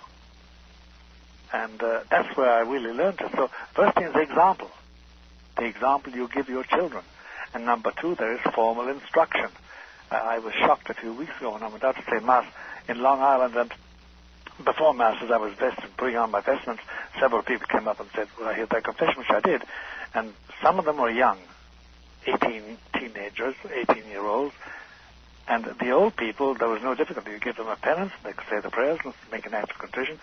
The young people didn't know the act of contrition, didn't know how to say I'm sorry to God, and didn't know what they couldn't recite the Hail Mary or the Our Father. Now tell me, come on. If you don't instruct people in prayer, how are they going to pray? So it's instruction, but it's primarily example. And then there's one more thing, Art, which we have lost completely. The consciousness of what we can do as parents. A father or a mother has, according to Christian tradition and Catholic tradition, has the power of giving a blessing to their children. Literally, a blessing. It's not quite the blessing a priest gives, but it's more powerful because it's the blessing of a father or a mother. And how do? You make the sign of the cross on the forehead with your thumb and say, I bless you. I give you my blessing as your mother. I give you my blessing as your father. And on top of all that, there is this privilege of parents, that Christian parents, they can ask God for special favors for their children, and God will grant it to a parent when He won't grant it to other people. Why? Because of the parent's position. That's really something. I've never... Yeah, it is, but we've lost that whole theology. Has been wiped out by our sort of our garbage today. But that's Christian tradition. That's how you guard these children, and how you preserve them and teach them to get down on their knees and to pray to God. All right. Wildcard line, you're on the air with Father Malachi Martin. Hi, where are you, please? I'm in Spokane. Good morning. Good morning. Good morning to you. I'm just speechless now. All of a sudden, I've been waiting, but 2 of my favorite men in the world. Neither of you is available. But what I was curious to know if you might comment any further on, I think was it Archbishop Malongo? Oh, Milingo. Milingo. Emmanuel Milingo. He's an African bishop, and he's engaged at the present moment in a verbal dispute with people in the Vatican, because Milingo is a very honest man, and he calls a spade a spade. Sometimes he calls it a bloody shovel, but that's just his manner. He's almost Irish in that sense, although he's a native African. And he objects to something Art referred to a short while ago, and one of our speakers, one of our callers referred to, namely the practice of Satanism or Luciferianism amongst Vatican people. And there's no doubt about it. It is. And Milingo has emphasized this because he's run up against it.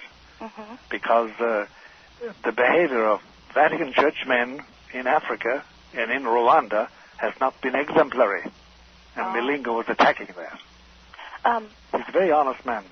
Okay. Also, I was wondering if, now I'm kind of a lapsed Catholic, I guess. Yes. I am also curious to know, and I'm kind of ignorant when it comes to this, but something to do with a secret that, something to do with Fatima and the secret debt? I'm sorry, what? Did you say a secret debt? Oh, no. The secret that was supposed to be revealed and so far never been revealed. The Fatima secret. Yes. Yes, the Fatima secret is something that was written down by the person who received this secret information back in the 1930s and the 20s. And the person who wrote it down is still alive. Her name is Lucia, and she's a nun in Spain, in Coimbra. She's a Carmelite nun. And it's called the Third Secret, and it was sent over to the Pope, and according to the instructions that Sister Lucia got from the Blessed Virgin Mary, she says and claims, and we all accept it, it was the Pope of 1960 who was supposed to reveal the secret and follow out the instructions, do what it said.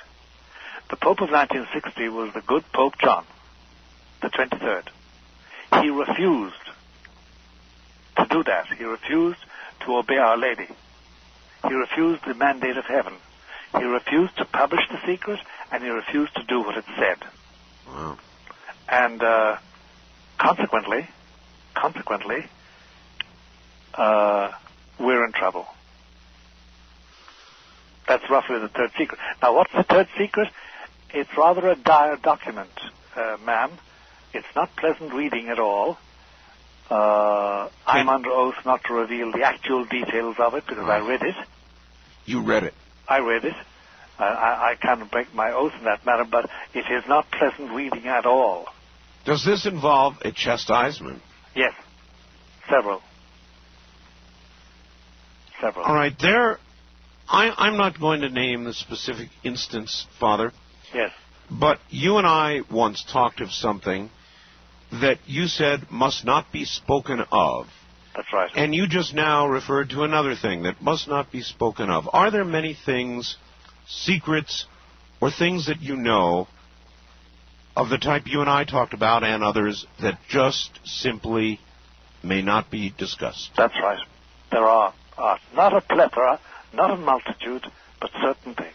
You can make a list of them. All right, we'll leave it right there, and the audience can read where they want to. That one. East of the Rockies, you're on the air with Fr Malachi Martin. Hello. Hello, Mr. Bell. Father Martin. Hello there. What's on your mind? For one thing, making a long story short, I've had a deep inner knowledge, much like you gentlemen have about certain things. Yes. That the Antichrist would rise up through the Catholic Church. Yes. And the whole purpose of it is to turn over the church to Lucifer. Yes. Also, that the Antichrist may not necessarily be male, but may be female. In addition, I've had a number of what you would call preternatural experiences most of my life. And I discovered when I was 16 that under certain conditions, I seem to be able to control the weather. Uh-huh. And I wonder, why does the church always say that things that, powers like this, they always come from the devil? Well, never that they come from God. Yeah. No, it's not so much that properly instructed churchmen would not say that to you, sir. What they would say is that the use of it must be governed by the godly principles. And you can have a gift like Edmund Casey had a gift. Yes. I know people with extraordinary gifts yes. of what we call second sight, and they really have. I know, for instance, one person who can cure certain diseases by the touch. And they keep it very carefully hidden from people. They don't want to be mobbed. They don't want to make money of it. Yes. But they utilize the gift according to the will of God. I know other people with gifts, we call them preternatural gifts, and they use them to abuse. Do you understand me? Yes, Father. So I think there's a question of what use you make of them, and are you submissive to God? How will you know if the church is literally taken over and that 1,000 years begins? How will we know?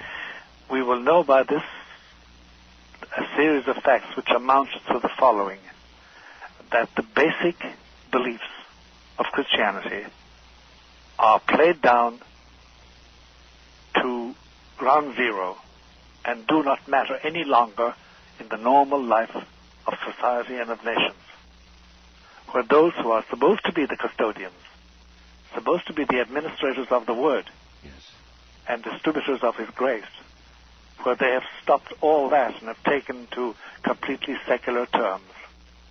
We'll know it by that. And rather overnight art, as far as I can see. The quickening, it's such a well-chosen word. It suddenly will dawn on people, hey, this thing has gone completely awry. Yeah. Oh yes. So we will know. We will, because you see, there's this abiding thing. If the grace of Jesus, our Lord, is with us, He will tell us. He won't use words. We will know in our souls. We will know. I believe worldwide statistics show, Father, that attendance at traditional church service has dropped dramatically. However, attendance at some of the more radical belief churches has gone up. Yes, it has. There's an ingathering of people collecting together when they find themselves believing the same thing against the current secularism, the current hedonism, the current corruption. And listen, in my own church art, in the Roman Catholic organization, we now have the spectacle in this country of the underground church. The underground church? Yeah. What is that, Father? Bishops, priests, chapels, nuns, schools that do not come within the scope of the normal diocese, all over the country. And by the way, I often say it, but it's true. If the American bishops, all 280 of them, knew how far the underground church had gone, they would have diarrhea. Well, I'm having it just hearing that. Oh, don't. It's a consoling fact. These are good people who decided that, like Mary Magdalene, they had taken away the body of the Lord and they couldn't find it. And they wanted valid priests to say valid masses and administer valid sacraments. And they don't want some person organizing them with enneagrams or promoting remote viewing in their sermons or advocating completely pornographic sex ed for their children in schools. Somebody said, no, we won't do that. We'll have our own homeschooling. We'll have our own chapels. So are we close to a day, then, when everything is upside down and inside out, including the church? That's the quick thing. The church organization, yes.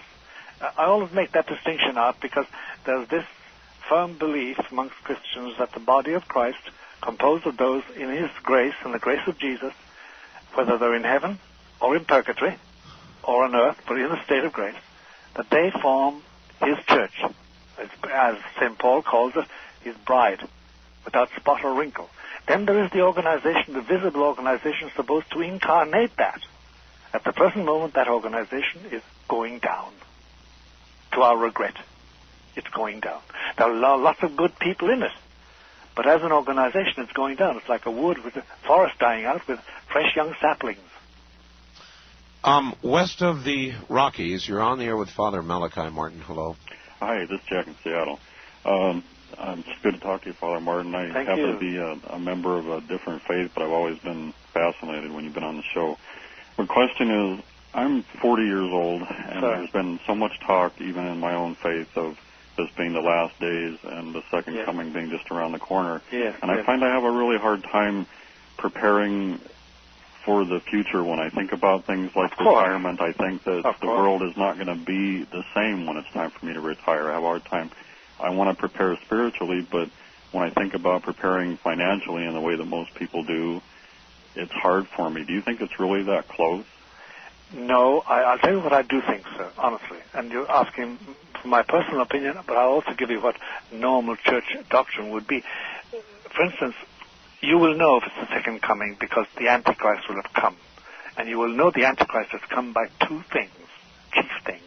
First of all, he will be a human figure. And secondly, he can solve all our problems. He will have human wisdom. And thirdly, the last note, which is the most important, we will adore him as God, or at least a lot of people will. And he will accept to be adored as God. Once that happens, you know the Antichrist has come, and he's in power, and he's solving our problems, not in a godly way, but solving them. And after that, then comes the second coming. Well, that's one Christ thing will that come and blow him away with the breath of his mouth. So, sorry.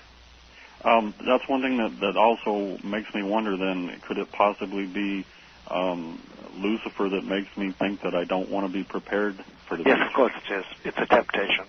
But I'll tell you, the fact that you even talk about it means that Christ is speaking in your heart and giving you the grace.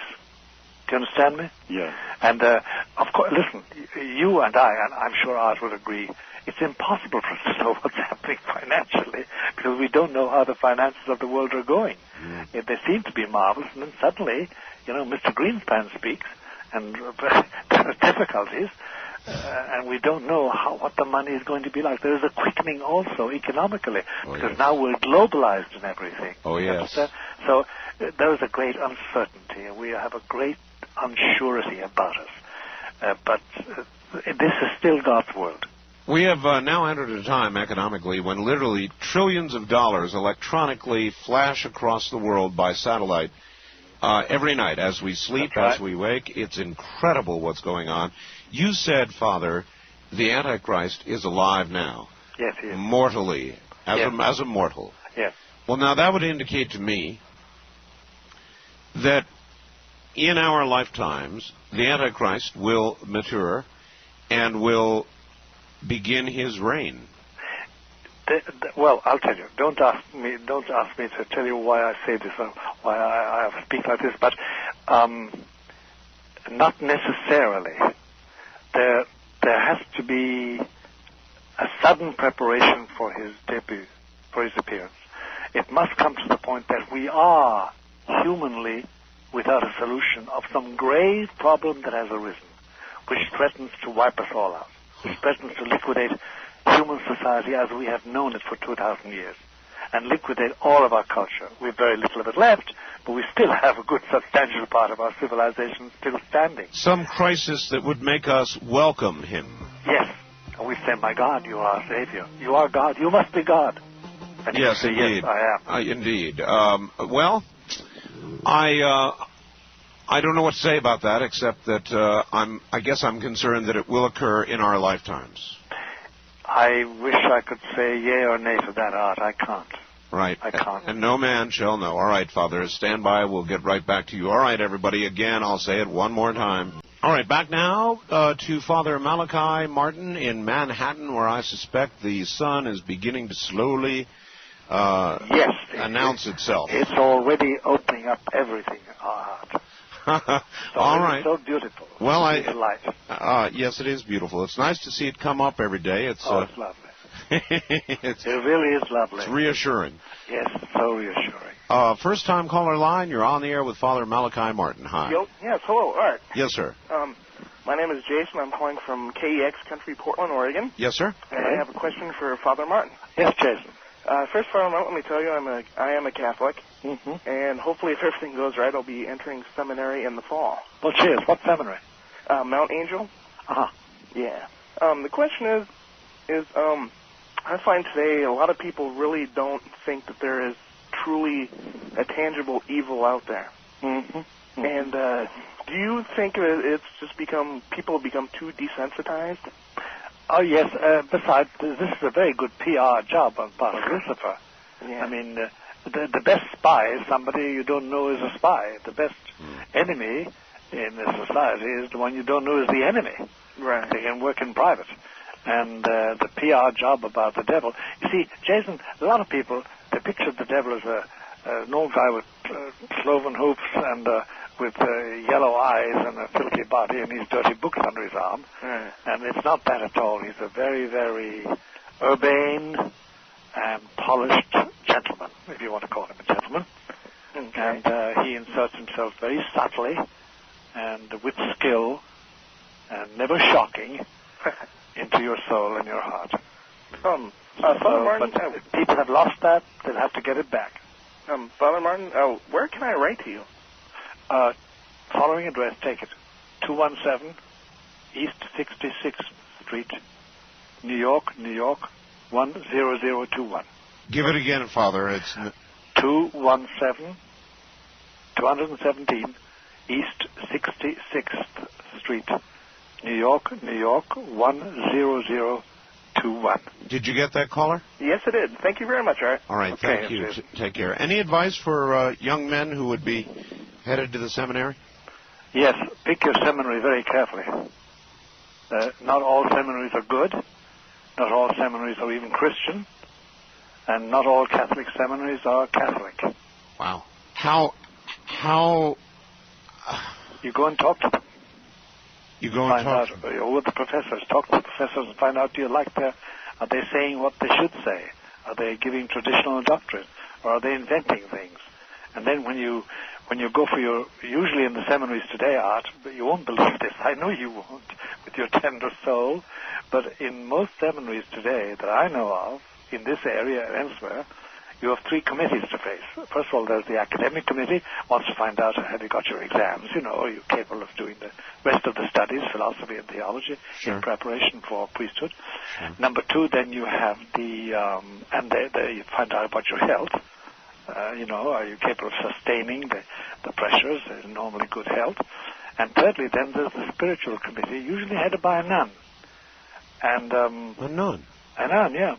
And with a degree in something, and if they start asking you, the prospective seminarian, if they want to know what you think about homosexuality, and if you want to get into the seminary and they ask you that question, don't say you disapprove of it, because then they'll dismiss you as pastorally insensitive. There's a political correctness within seminaries? Absolutely. That's the ruination of many good seminaries.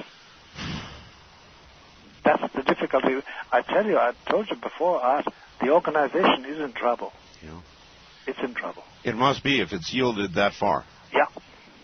Yeah. All right. Wildcard line, you're on the air with Father Malachi Martin. Hi. Thank you, Mr. Bell. Where are you, sir? This is Robert in the San Joaquin Valley in California. Okay, Robert, speak up good and loud for us. All right, sir.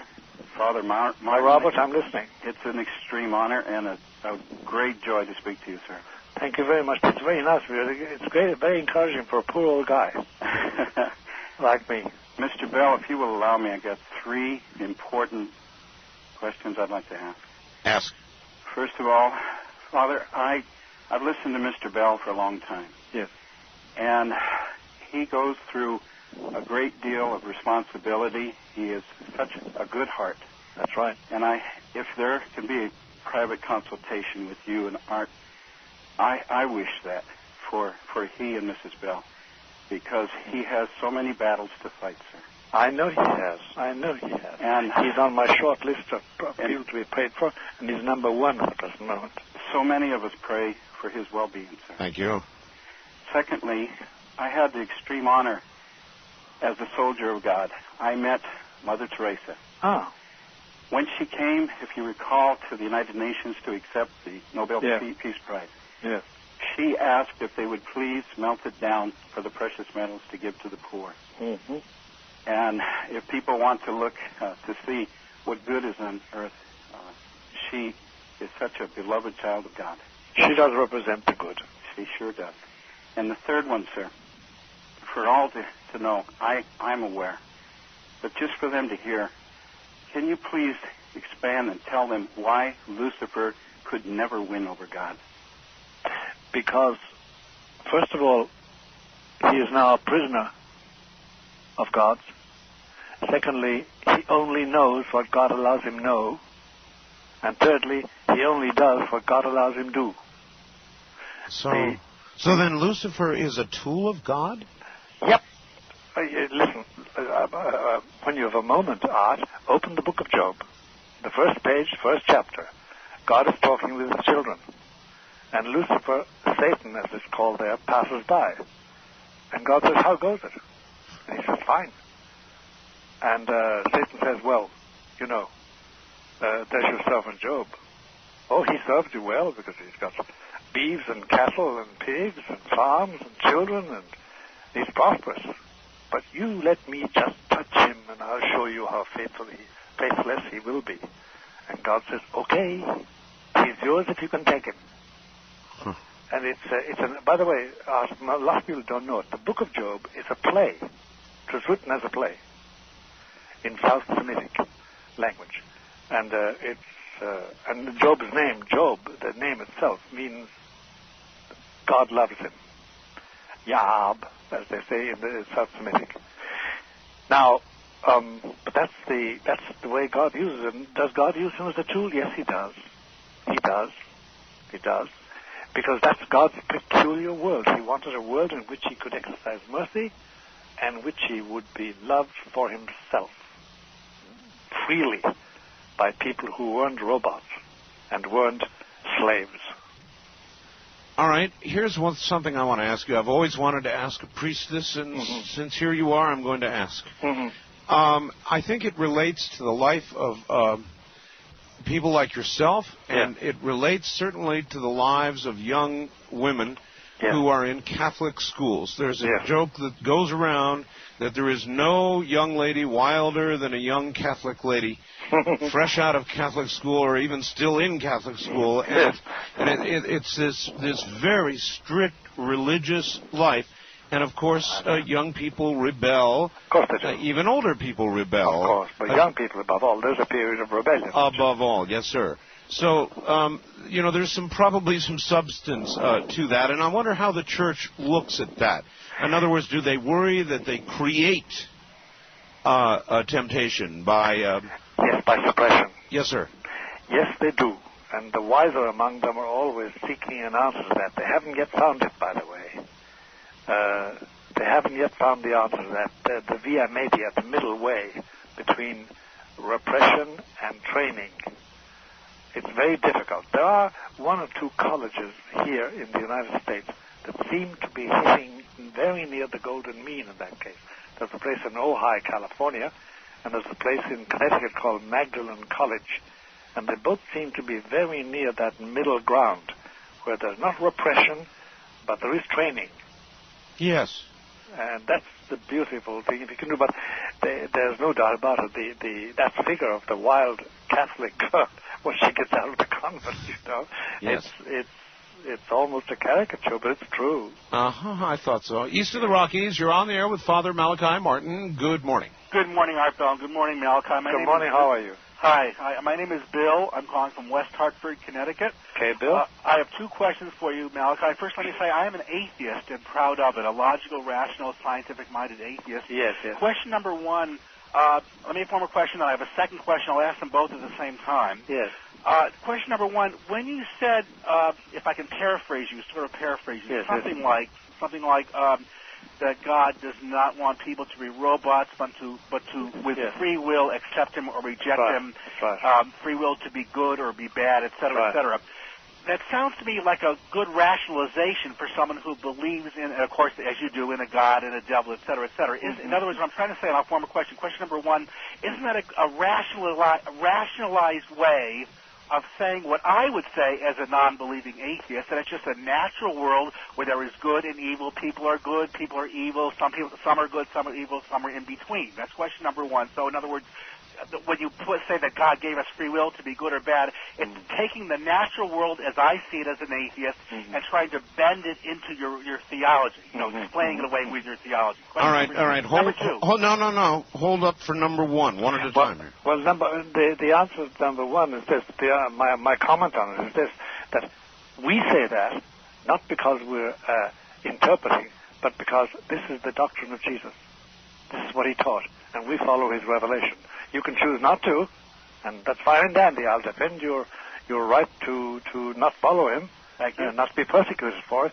But we give that interpretation because that was the interpretation Jesus gave. Okay, I would say I'll give you question number two in 1 second. I would just say that theology, that what Jesus said, came from human beings. So No. We don't say come from human beings. Comes from the Holy Spirit.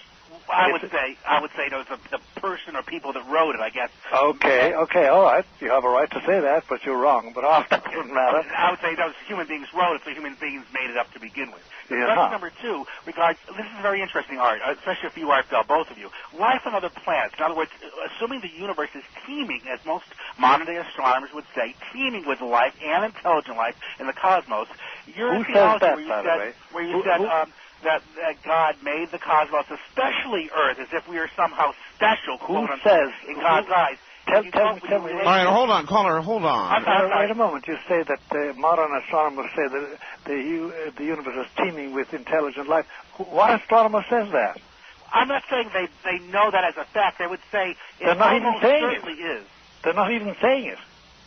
Tell me what he says. You've got astronomers on. If you asked Alan Hale, he would say almost certainly we're not the only planet in the cosmos with intelligence. Well, there are many astronomers who would say, based on the numbers and the fact that we've discovered microbial life on Mars and blah, blah, that there's a good chance that there's life elsewhere, yes. Yeah, in other words, that life is more common than not. They might say that, Father.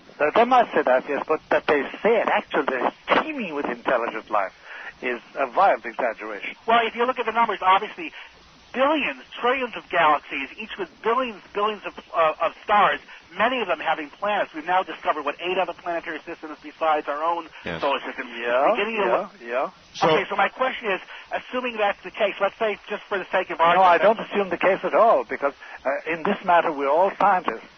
And until you demonstrate to me that the life exists, I will say it's a possibility.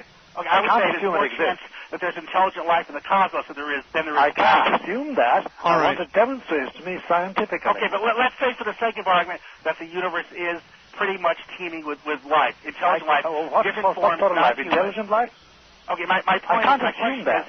Then that would show that the Earth is not special. Even assuming I know if we knew that, but we don't know it scientifically. Well, I'm saying let's assume just for my question that is true. Let's assume 10 years from now. No, I cannot assume that because I will not assume a scientific. All right, let's try this question. It'll cut down the middle of both. Father, if other intelligent life is eventually found, equal to or even greater in technological development than ourselves. Would this in any way shake your faith in God? Oh, no. But the first thing I'll do is I'll find out the facts about it. Yes, indeed. But, I mean, it would not... It would produce a greater wonder at me at his marvelous workmanship. All right. His creativity. Right. That stops a lot of arguments. Okay. West of the Rockies, you're on the air with Fr Malachi Martin. Yes, sir. Hello, this is Gordon in Boise, Idaho. Yes, Gordon. Hey, how are you doing? I know how you're doing. I'm not going to ask you that anymore. Thank you. I grew up, my dad's a pastor of a church, and all my uncles are ministers, Baptist, generally, Father Martin. But I'm not ashamed to say that in Jesus' name, I genuinely love you because you're just There's so much love. No, that's a lovely thing to be told in the morning, and thank you very much for telling me that. Well, I can't help it. It's just you kind of project that. But my question is this. You said that the Antichrist possibly, or maybe even in your mind, certainly, which I don't know that I have an opinion on it, is already born at this point. Yes. I didn't say born. I said already alive. Already alive. Yeah. Oh. I'm not saying he's born. Okay. Now, does this Antichrist, this person, or, well, you said, I guess it would be a man, would this person know that they're the Antichrist? Oh, yeah. Like, how would they know it before? Like, would it be just all of a sudden they wake up and, well, I'm an evil person? Or is this person really going to genuinely, when they're solving the world's problems, going to feel like, hey, I'm just trying to help out? Oh, no, these are good questions. I'm curious, too. It could be Wayne Green if he's just somebody helping out. I'm kidding. Sorry, Art. Please. No, the nature of Antichrist is such that he does know, he does know completely who he is, who he comes from, and what he's supposed to do. How would he be aware, the caller asked? He would simply be aware? It would be something he would just simply know? Yes, just as I know instinctively that I'm a man, and that I'm male, and that I think and feel. It's his very nature. Then what would key this man, this Antichrist, toward his goal, start him toward his mission? His parentage. His parentage, yes. He's not... That's why when one of our callers spoke about his being born, I said, no, I'm not saying that. Yeah, that he's alive, yes. That he is simply alive now. That he's alive. Born is something else, but his parentage is such that he cannot but know who he is. All right. Well, I feel a little bit better. I have people calling me up all the time, Father, telling me I'm the Antichrist. And I know about my mom and dad, so I guess I'm okay then. To me, Art. I'll chat with them. All right, Father. Stay right there. I'll ask this. Father, are you there? Yes, of course I am. All right. Father, the Vatican has a very, very great deal of power. That's right. We've talked about it. They have, whether they admit it or not, a great deal of political power all around the world. Mm-hmm. One of the things that they did fairly recently was they muscled, and I do intend to use that word, they muscled their way onto a mountain in Arizona, Mount Graham, and they built an observatory on Mount Graham in connection with an Arizona university. Yes. However, the Vatican has the larger part of the control of this observatory, looking at deep space things. That's right. Now, why would they have done that, Father? Because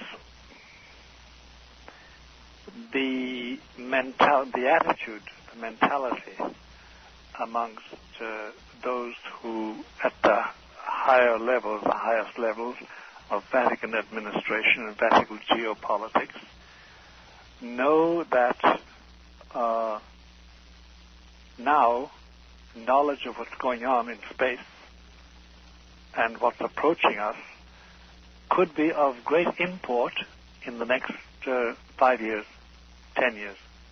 Carefully and well-chosen words, Father. Thank you. West of the Rockies, you're on the air with Father Malachi Martin. Hi. Hi, my name is Dan. I'm calling from Sacramento. Hi, Dan. Yes, Dan. I've been listening to your show tonight. I'm really nervous. This is like quite an opportunity. I'm quite young. I'm 21. Oh, Dan, don't be nervous. Well, first of all, could you repeat your address? Okay, good question. 217, 217 in other words, East 66th Street, 66, New York, 10021. All right. Well, what you said earlier about like the trees getting old and like new saplings growing, like right before you said that like telepathically crossed my mind. It was really weird. I understand what you're saying. I understand you, Dan. I'm with you. All right. So everyone out there listening, I don't want anybody to lose faith, like what you're saying. I mean, I think there's a new wave underneath this quickening that I think it's like leading towards the creation of like a neo-civilization or something. Well, look, there's no question about it. A quickening is a speeding up, but another definition for it is a birth. And whatever is coming, right. There'll be something on the other side. Of course. A quickening, of course, is also referred to as, the first signs of life that a woman would feel. That's right. In her womb. It's not a negative thing, Dan. It's an observational thing, a phenomenal observation that things are gathering speed to a certain point. Of course, we're not at the point, and therefore we don't know what's going to happen. But it's not doomsday. It's not death and destruction. No. But it is different. See? It certainly is. And unknown. And unknown. East of the Rockies, you're on the air with Father Malachi Martin. Where are you, please? Hello, we can barely hear you, sir. Where are you? Hello, yes. My name is Shane, and I'm calling from Minneapolis. All right. Shane. And, excuse me. I have a question. First, Father, yes. I think you're a great man, and God bless you for what you're doing. Thank you. Just one thing. I was told that Lucifer can appear as an angel of light. That's right. St. Paul says so. Yeah, and what's the story with... excuse me, I'm a countryman from Ireland. Ah, what part? I'm from Galway. God help us save us. All my family comes from Galway. No kidding. Yep. Well, I was told that Lucifer can appear as an angel of light. That's right. I was just wondering, what's your thought on the likes of Knock and the statue? Oh, I firmly believe in the 1879 revelation of Knock. I firmly believe in it. Yes. And what about all the later ones in the 80s with the Cork and Dublin? Well, that's something else. The church has not spoken on that, Shane. Yeah. And you see, I must have some authentic voice saying to me, Malachi, this is good, this is bad, we don't know about this, you know what I mean? And the church has not spoken about those other things, but it has spoken about Knock. Yeah. And at the present moment, they're trying to make up their minds about Christine Gallagher. Okay, yeah. Well, I remember when I was living back in Ireland in the 80s, I mean, people were flocking like sheep. I know that. I was thinking... They were, but have patience, Shane. People are funny. Right. They're grasping. As Art says, there's a quickening going on and people are getting panicky. Yeah, well, just one more question. Sure. I was told that there's a great resurgence of Christianity in Ireland at the moment. No, on the contrary, it's going downhill. It's going downhill? It's going downhill. Well, I was told that it's gone the other way. No. As an organization, it is collapsing completely. Yeah. But now that faith is still alive, I'm no doubt it is. Faith doesn't die out as easily as that. No. But against the organization, Shane, it's in shambles. Yeah. But what's the chances? I remember hearing down through history, Christianity, the keeper of the faith and all that kind of stuff. Yes. Is it going to resurge again? Yes, at a later time, that part of the world, in another form. At a later time, in another form, and more strong than ever. Shane, here's the point. We have outweighted everybody who came to destroy us. Yeah. We will outweight this too. All right, Shane? Yeah, sounds good. Well, keep up your work. You're doing a terrific job, and God bless you and Art also. Thanks. West of the Rockies, you're on the air with Father, both Malachi Martin. Hi. King Arthur. Mitch, the Magic Christian. How you doing? From Ventura, California. Yes, sir. Good morning, Malachi. Good morning, Mitch.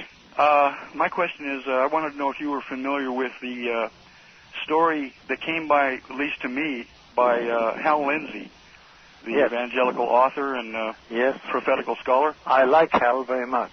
Yeah, I think he's godlike. He's on the ball.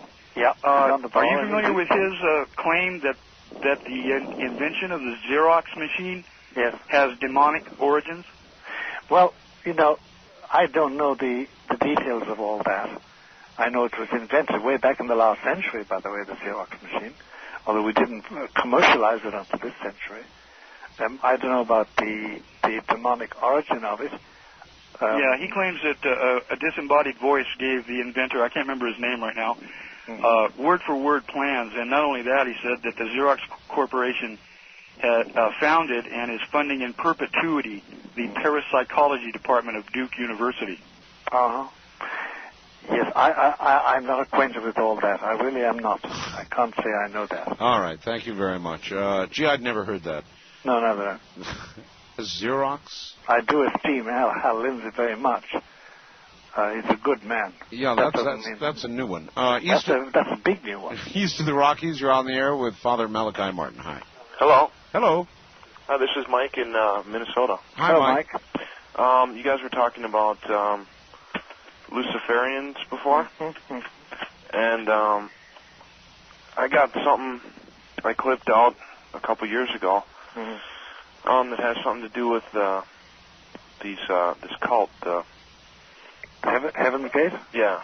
But they're called something else. I was going to send this to you, Art, if I could get your fax. Area code, sure, 702. Okay, hang on. 727-8499. 702-747? No, 727. Okay. 8499. 8499. 727-8499. Okay. But what it says is it goes along the line of what Ed Dames said about us being the garden, and the gardeners are going to come back and spade us under. Mm-hmm. And so it starts off. It was from a weekly, or like a weekly paper, entertainment paper, and it was there one week and didn't show up the next. And it's from 1993. Anyways, it starts off.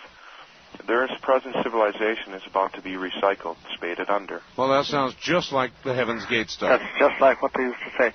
I'll tell you, Mike, my reaction always is, I'm saying prayers daily for their souls. Does that help you? Well, I was going to tell you what they said about the Luciferians. What did they say?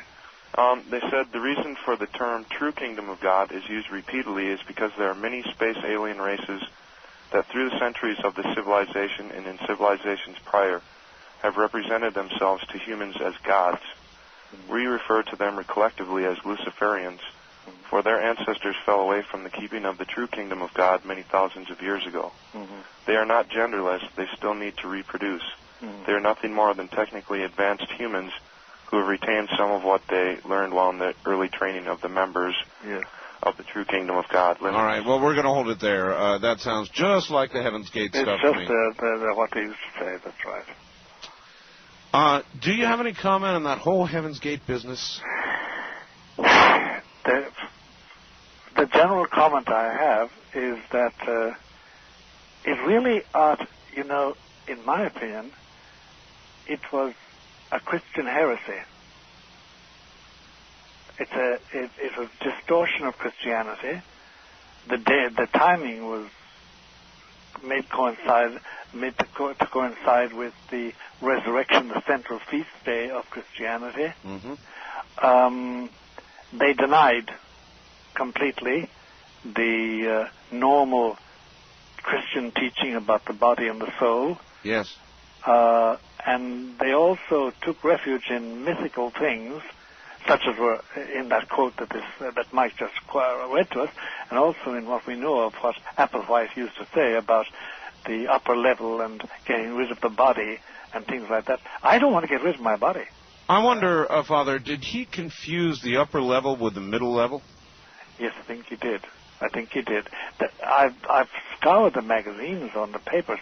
I find no trace of any preternatural gifts in him. Do you understand me? Yes, I do. So I don't find the middle plateau gifts. Perhaps he had them. He had the great gift of persuasion. Everybody says that he could talk you into anything,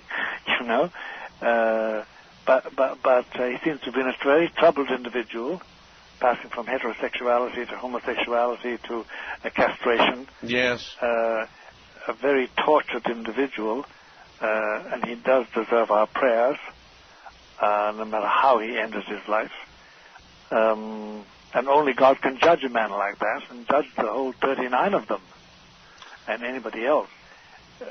But I have the impression that it's a Christian heresy, really. A deviation from Christianity of a very violent kind.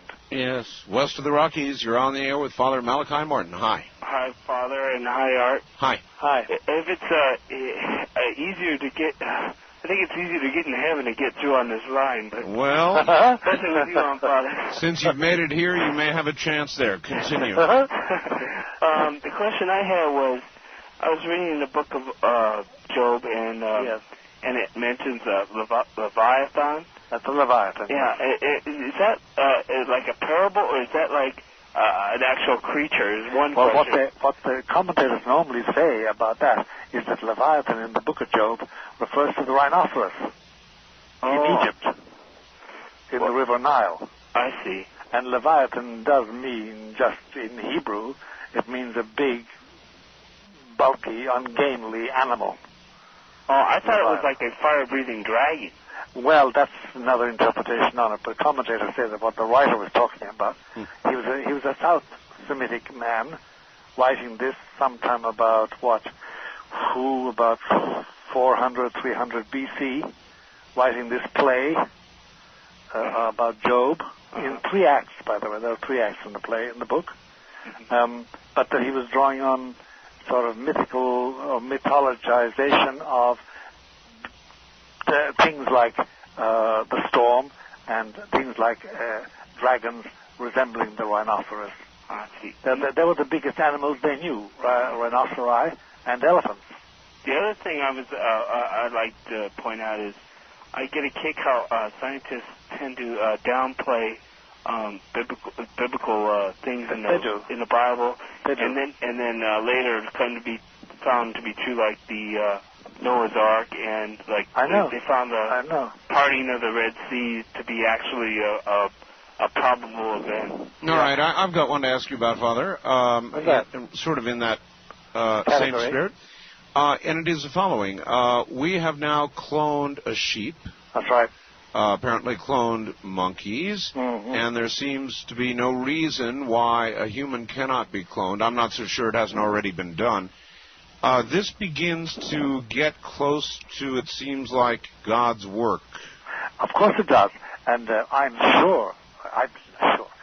persuaded in my own mind that somewhere, some group are already trying to clone humans. You betcha. Now, the difficulty is this, by the way. It was just pointed out yesterday by a commentator that Dolly's not a young sheep. Right. She has the DNA of an old sheep. Right.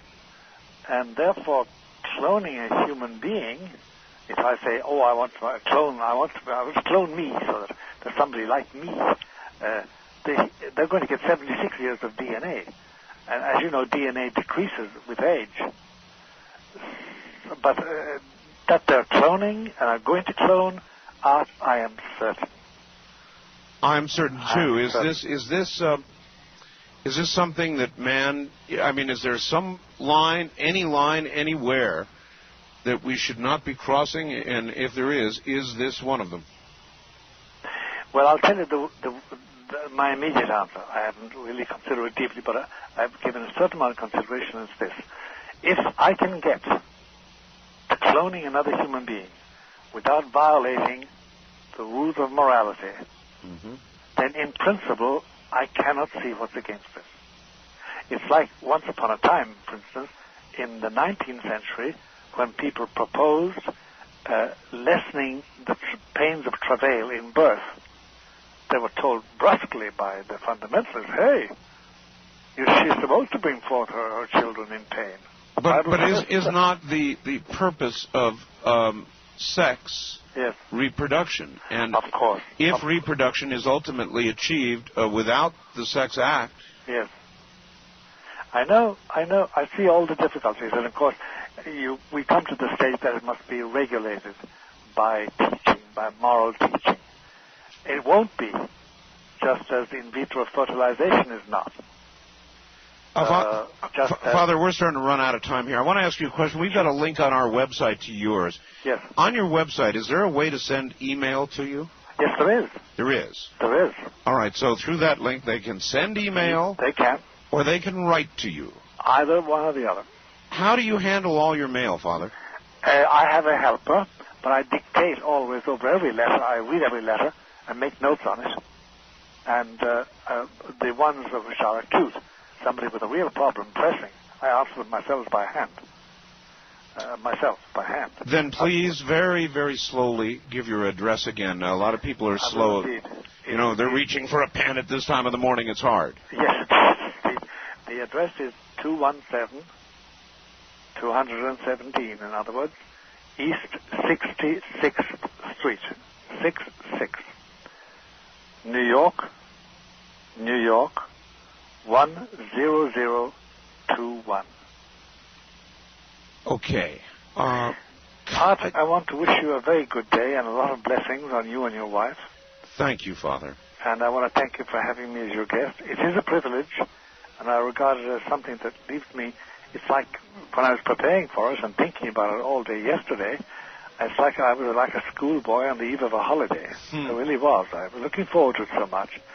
And you're very patient, and I do explode my P's and my B's because I get excited and lift the receiver close to my lips to emphasize, as if I needed to do that.